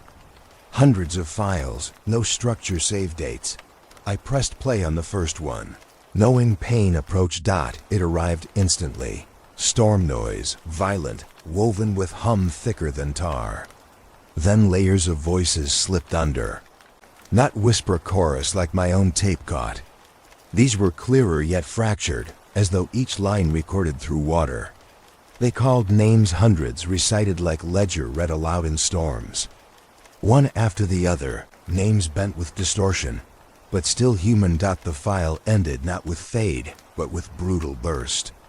Distortion collapsed hard, louder than levels allowed, banishing all into sizzling crack.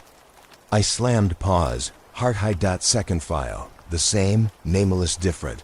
Storm, voices, burst. Third file, again. Each one a census of vanished, as if a roll call of those eaten by hum. I loaded waves into software to study. Their throbbing bands pulsed like living things, breathing inside colors. At the end, always the burst. Sharp, sudden, uniform. I dragged waveforms together, one from new files, one from my own archive. A night thick in memory. The night I scattered my brother's ashes. Waveforms aligned. Not similar, exact, spike for spike, trough for trough. His final night storm carried the same collapse attached to every classified recording. My throat locked as breath stumbled shallow. They had captured it long before me. They had archived his death night as though logging rainfall. Hands couldn't steady. I whispered his name against screen, hoping defiance. The playback answered with hiss, punctuating all words with that same bursting end like laughter flattened into raw static. Rain hissed outside faint. Early arrival of new front rolling in.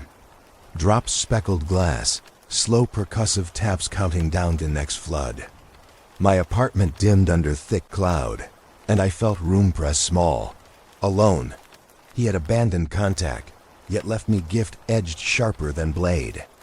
He must have believed distance was survival, that my contagion would bleed into him by tape alone. Perhaps he was right. Already I couldn't forget name lists. They crawled inside skull, uninvited census measured by thunder. Notebook open, I wrote frantic, drive filled. Names read. Ends match to brother's storm. Burst equals anchor. Each phrase proof binding me tighter. Obsession opened further, until no space existed between dread and need. If no one else will dissect this, I will, alone. Fear can't surpass hunger for clarity. My eyes fixed east window, where rain skewed horizon with threads. Each streak looked less weather, more data streaming in columns toward ground. The heart of broadcast lies somewhere, I thought. Already it claimed storms, radios, bones. Already names bled across antennas. The city ignored it. The agencies blotted it. My ally severed me, that left only me anchored at center. I powered recorder, heard hum click instant under small drizzle. My jaw clenched but shoulders straightened. If even death nights archived themselves into sane last burst, then truth anchored deeper than random glitch. It was designed that the surge approaching would open doorway again. I would walk in. The drive sat on my desk like a lump of iron, heavier than it should be, humming faint, even disconnected. I had already scoured every file, tracked every name and chorus, studied every burst of distortion. Late in night, drained and desperate, I dug into properties few ever check. Metadata, hidden fields, old tags written by careless hands. That's when coordinates appeared. Not one entry, but strings repeated across dozens of clips. Latitude, longitude, all the same. I entered them into my map program. The pin dropped 30 miles out, on the edge of barren fields, where infrastructure lists showed nothing in operation. A relay station once used for analog once upon time, shut and sealed since cutover. A dead husk. Yet each file insisted the same origin. My skin prickled. I sat hours weighing whether to believe, whether trap or coincidence. But every instinct screamed invitation. Or demand. Something threaded in files wanted me there, or wanted me to know site's truth. My obsession itched too hot to ignore. I packed before sundown. Backpack heavy, cables rattling, recorder and spare batteries lined tight like ammunition. Notebook creased and damp from days of scribbling lay folded on top. Pens, flashlight, and a map copy. Each item ritual, defense carved from routine. I locked door behind me, telling no one. The road out was long and bleeding with dusk. The sky dimmed purple, lines of trees cut black against fading fire. My headlights skimmed narrow asphalt, then gravel. Crops absent. Just low grass bent by gust. After miles open, nothing but empty horizon. The structure finally reared into view. It was worse close. The building slumped in gray concrete rot, corners softened by years of water. Giant dish skeletons jutted like ribs against skyline, vines winding metal arms. Rust streaked every seam. Windows either boarded or cracked, mouths open to dark. I killed engine. Sat in silence as wind played coarse through weeds. Already the hum tickled bone faint, like memory returning before action. I gripped recorder in pocket, drew steady breath. The front door yielded with cracked push, wood swollen by water. Inside air hung rank with mildew, copper tang of old wiring. My flashlight beam danced across walls stripped to concrete ribs, streaked with long lines of water damage, paint peeled and curling like skin after burn. My boot sank slightly on damp floor, slick film spreading across concrete, I whispered habit notes to self. Entering relay. Condition, water damage heavy. Structure unstable. My voice echoed uneasy down the empty hall. Wiser silence begging me not to speak at all. The main chamber opened wide. High ceiling pierced by cracked fluorescent bulbs suspended on bent rails. They should have been dead. Dead decades. But the moment I powered recorder at my chest, the space shuddered. The hum detonated, not faint anymore, but body deep, booming against beams until fluorescent debris tremored, rattling dust loose in visible clouds. Metal frames moaned like throat-fed air. My knees buckled at wave slam through chest. This was no dead relay. I scrambled for control, logs trembling in my hand. Scribbled numbers, beat to pulse, voice shaking as I narrated. Signal peak immediate. Floor vibrating. Entire spectrum spikes red. Screen display bloomed blinding, interference filling every block, no silence left between. My ribs curled inward like cage clamped by grip. Rain outside had not begun. Yet drip still echoed down cracked pipes, constant, like phantom shower conjured. I realized building carried storm inside it now. Sealed weather pattern fed perpetual by hum itself. The dish skeletons outside creaked under wind, translating into deeper resonance within. My flashlight beam shook as my arm rebelled. I logged each surge, knowing notes would blur unread, but writing anyway seemed anchor from collapse. Pen bled on damp page, numbers sliding. Thunder cracked, though sky outside remained pale. The thunder belonged in here, a ghost layered into electrical shell. I pressed recorder tighter. My heart slammed a rhythmic, unable to sync. My ears filled with pulse not mine. The idea pressed so violent, I gasped. This place is transmitting still. Years abandoned, shut down by bureaucracy, but it lived louder than any grid. I staggered back to door, temptation battling fear. Floors slick beneath boots like the place wanted to pull me down. My mouth whispered without permission, not silent, still transmitting. Words spoken as though reporting to it rather than myself. From rafters, fluorescent tubes shook violently, glass clinking. My handwriting jittered unreadable lines with last log. I forced pen one more. Confirmed transmission ongoing. Heart of signal live. My heartbeat crashed after pulse, teeth sore, skull ringing. I thought of my brother again, of files aligning to his burial night. His voice called back from this chamber. Here was origin. And yet, as I lifted head, not silence, not reprieve. The hum swelled more vicious, mocking my presence. My recorder buzzed too hot in hands, body shaking beneath growing waves. I realized then, with crushing certainty, it had never been dead. The relay simply slept, dreaming storms in silence, waiting for one thing to bring it awake. Waiting for me. Hours passed inside the relay. My body felt soaked, though rain never touched skin. Damp air seeping from walls, concrete sweating storm from its own pores. I had logged surges until ink blurred and hands crammed sore. Fatigue gnawed, but the hum never dimmed. It paced through space like animal restless in cage. I pushed deeper, flashlight beams shivering across halls, painted with mildew stains, shaped like maps. That's what I found it, tucked behind collapsed shelves and a coil of dead cabling. A hatch waited. Smaller than doors used for workers, bolted, paint stripped away by time. A maintenance panel, long forgotten. Its rim was dark with rust. My heart raced. Something in chest told me this was different. Not surface resonance, but heart of it. I dragged debris aside, palms raw. Bolt resisted but caved after minute of brutal struggle. Hinges screamed like something waking unwilling. The air that escaped the crack smelled of rain pressed into metal. Not damp, not rot, but storm air sealed tight for years. My throat tightened. I pried hatch wider, slipped through. The flashlight cut narrow beam, revealing passage no more than shoulder's width. Walls draped in cables running like veins. Black, ribbed, alive with faint crackle that hissed constant. When I touched one with care, static snapped and skin filled instantly with scent of wet asphalt. Hot ozone, fresh rainfall. When hum grew again, it wasn't sound.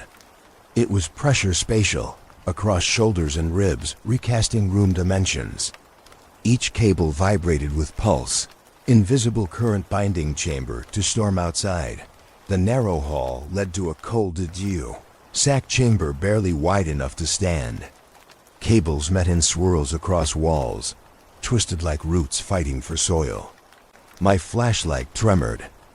Dust swirled like mist in unseen winds. I raised recorder slowly. Voice low, testing. I whispered my name, a pause. 47 seconds dragged out. Then playback returned, not live, but delayed, leaking through device exactly as I spoke. But shifted.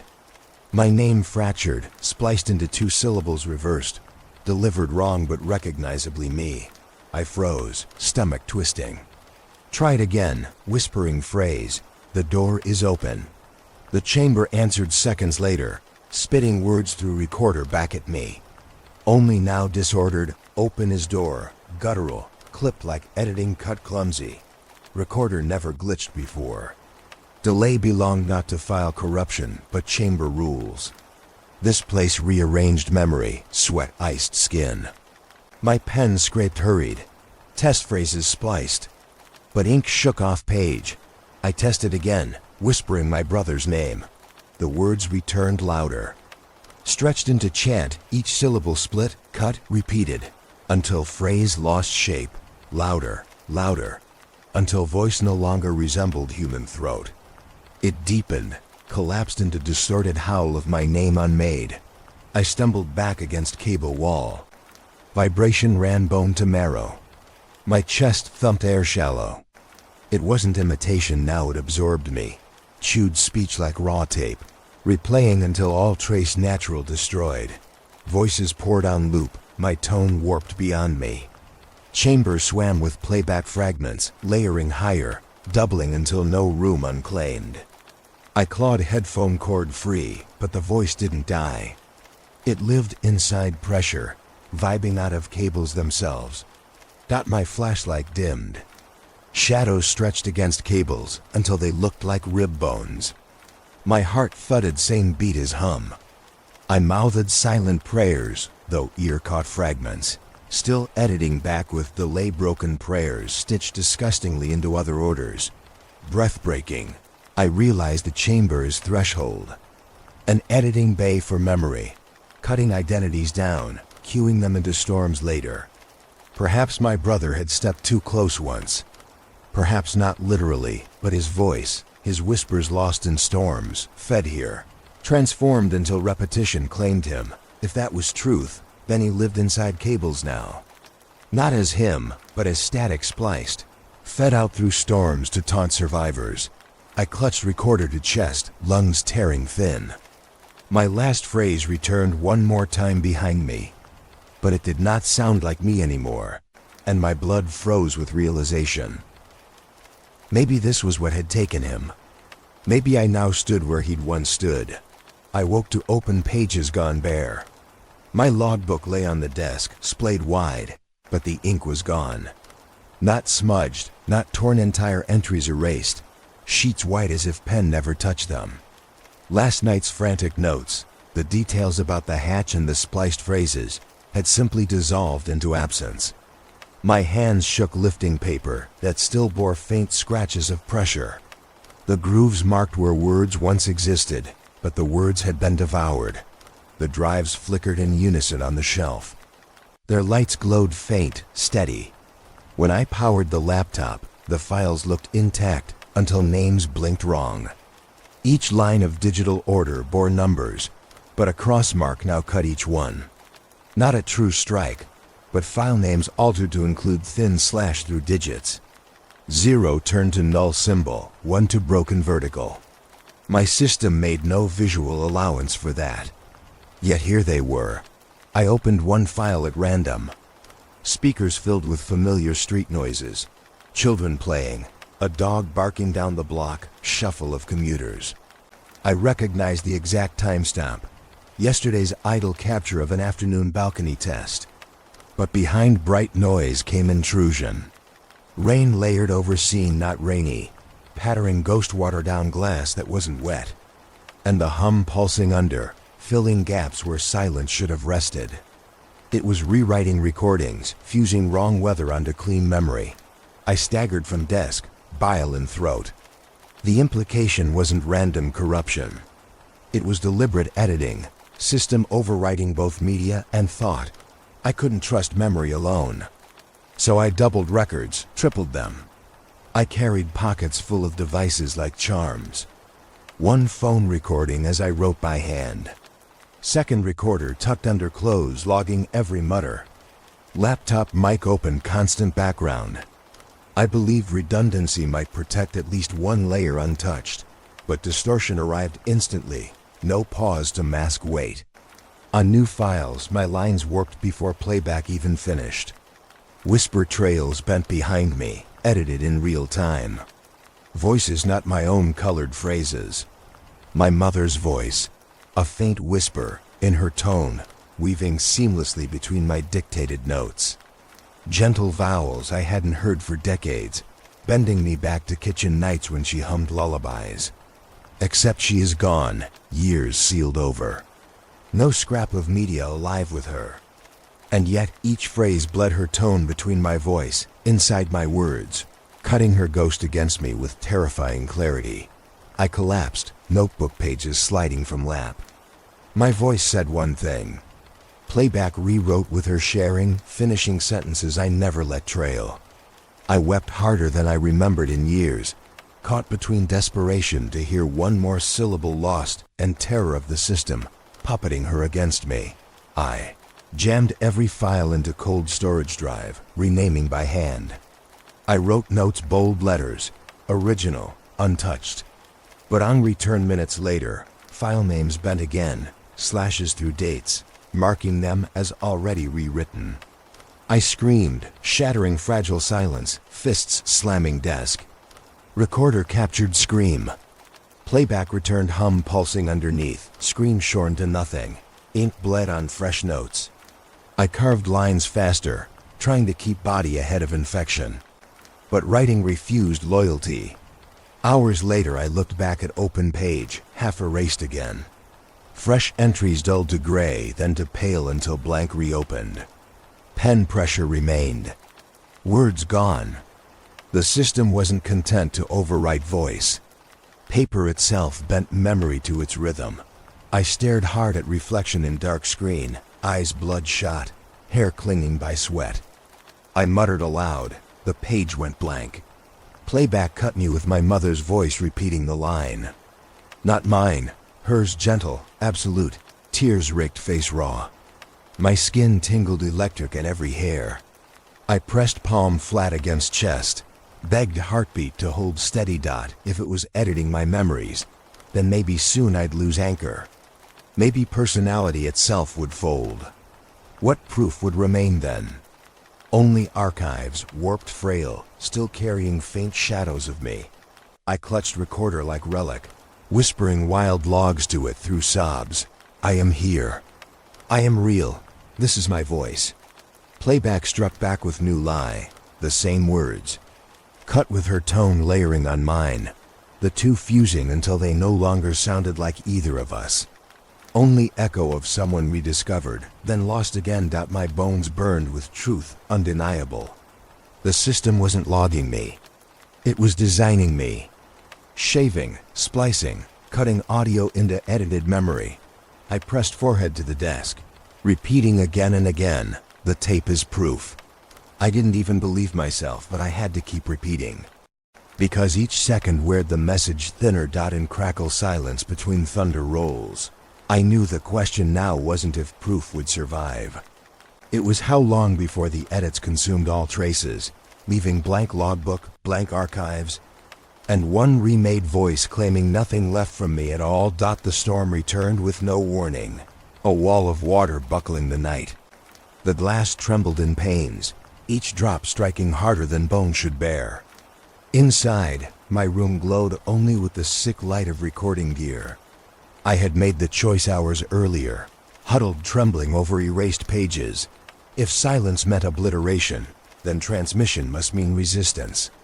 Tonight I would send my own voice back into the storm.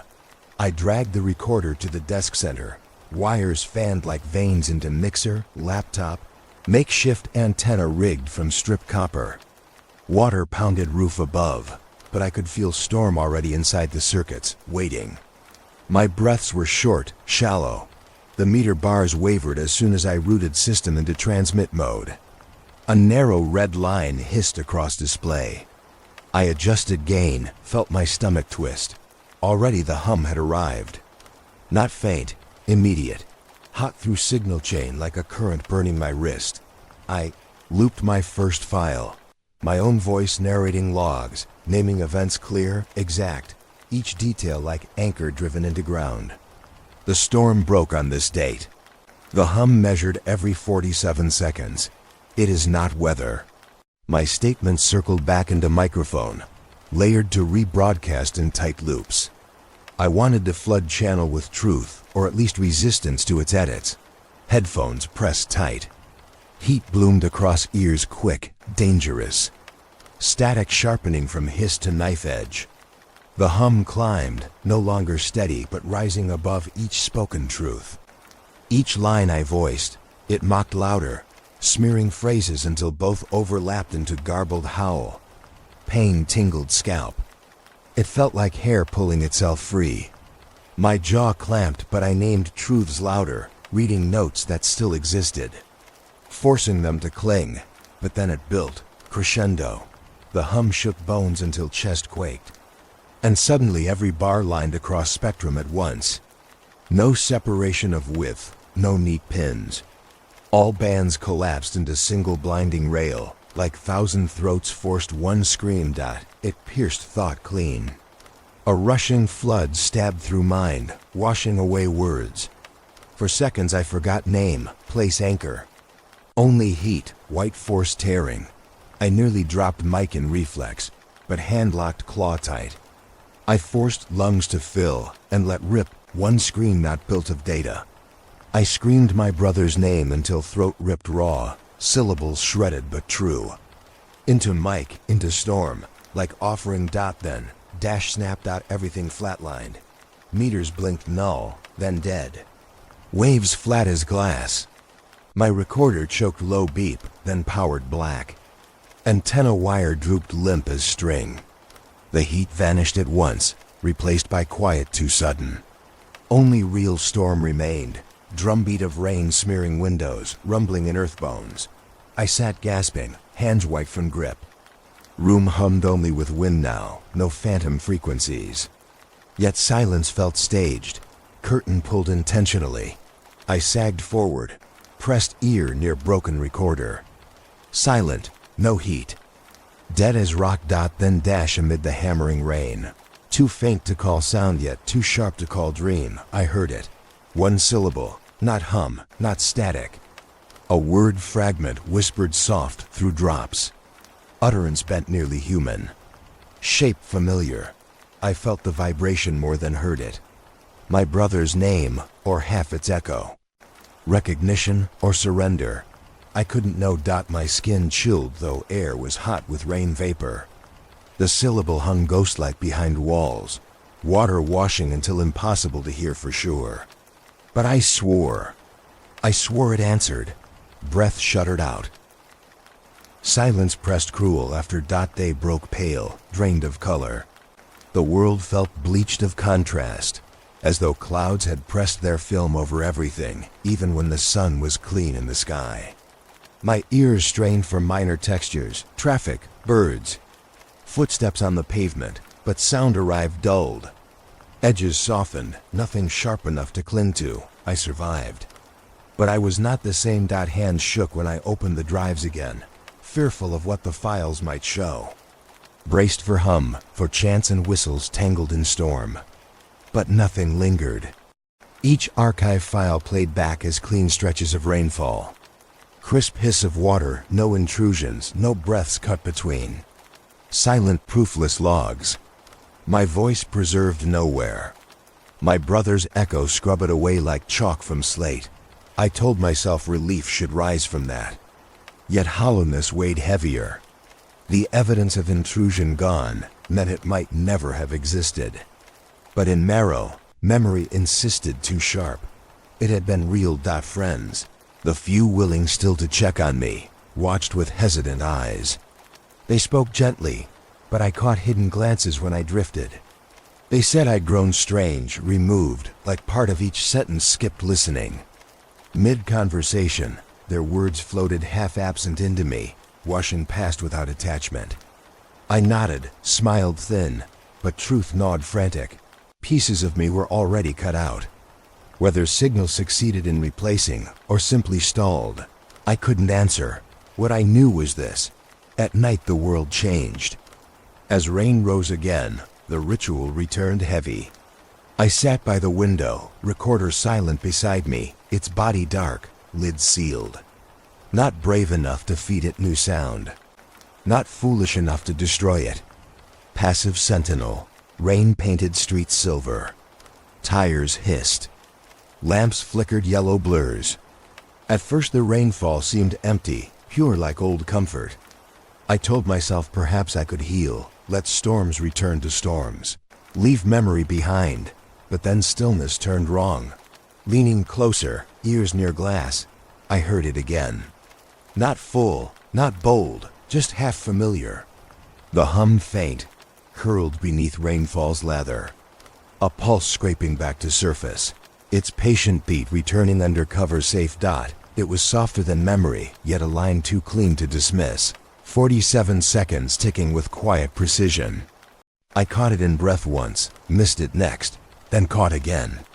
Like nets cast deliberately, waiting for me to lean deep enough into rain, to step inside. My hand drifted toward recorder instinctively. Fingers brushed its plastic side, heatless now. I froze inches from activation that I realized choice had already escaped me. Whether the first pressed record or not mattered little. The pulse had persisted still, watching me, weaving into fibers. It didn't require help. It only required patience. Thunder low on horizon backed its return. Lightning flickered, unrolling filament thin across sky like grid lines. I stared out long, lips parted, waiting almost to hear its answer, but only rain filled room. Perhaps the voice stalled, or perhaps it succeeded long before I could measure. What lived below storm was no longer outsider but tenant. I sat in silence, no tape rolling, staring until pupils blurred with wet glass. I couldn't tell if I wanted it to grow louder or stay subtle and distant. I craved its proof, even as I hated its claim. In my hand, recorder remained dark. I did not press power. I did not need to anymore. Because sound no longer belonged only to tape, it belonged to me. Whether the first pressed red button or not, I had already transmitted. Outside, rain coiled across streets endlessly, carrying pulse soft but insistent. The hum will wait for next storm. It knows patience. And here, in washed out daylight or drowned nightfall, I will always lean closer.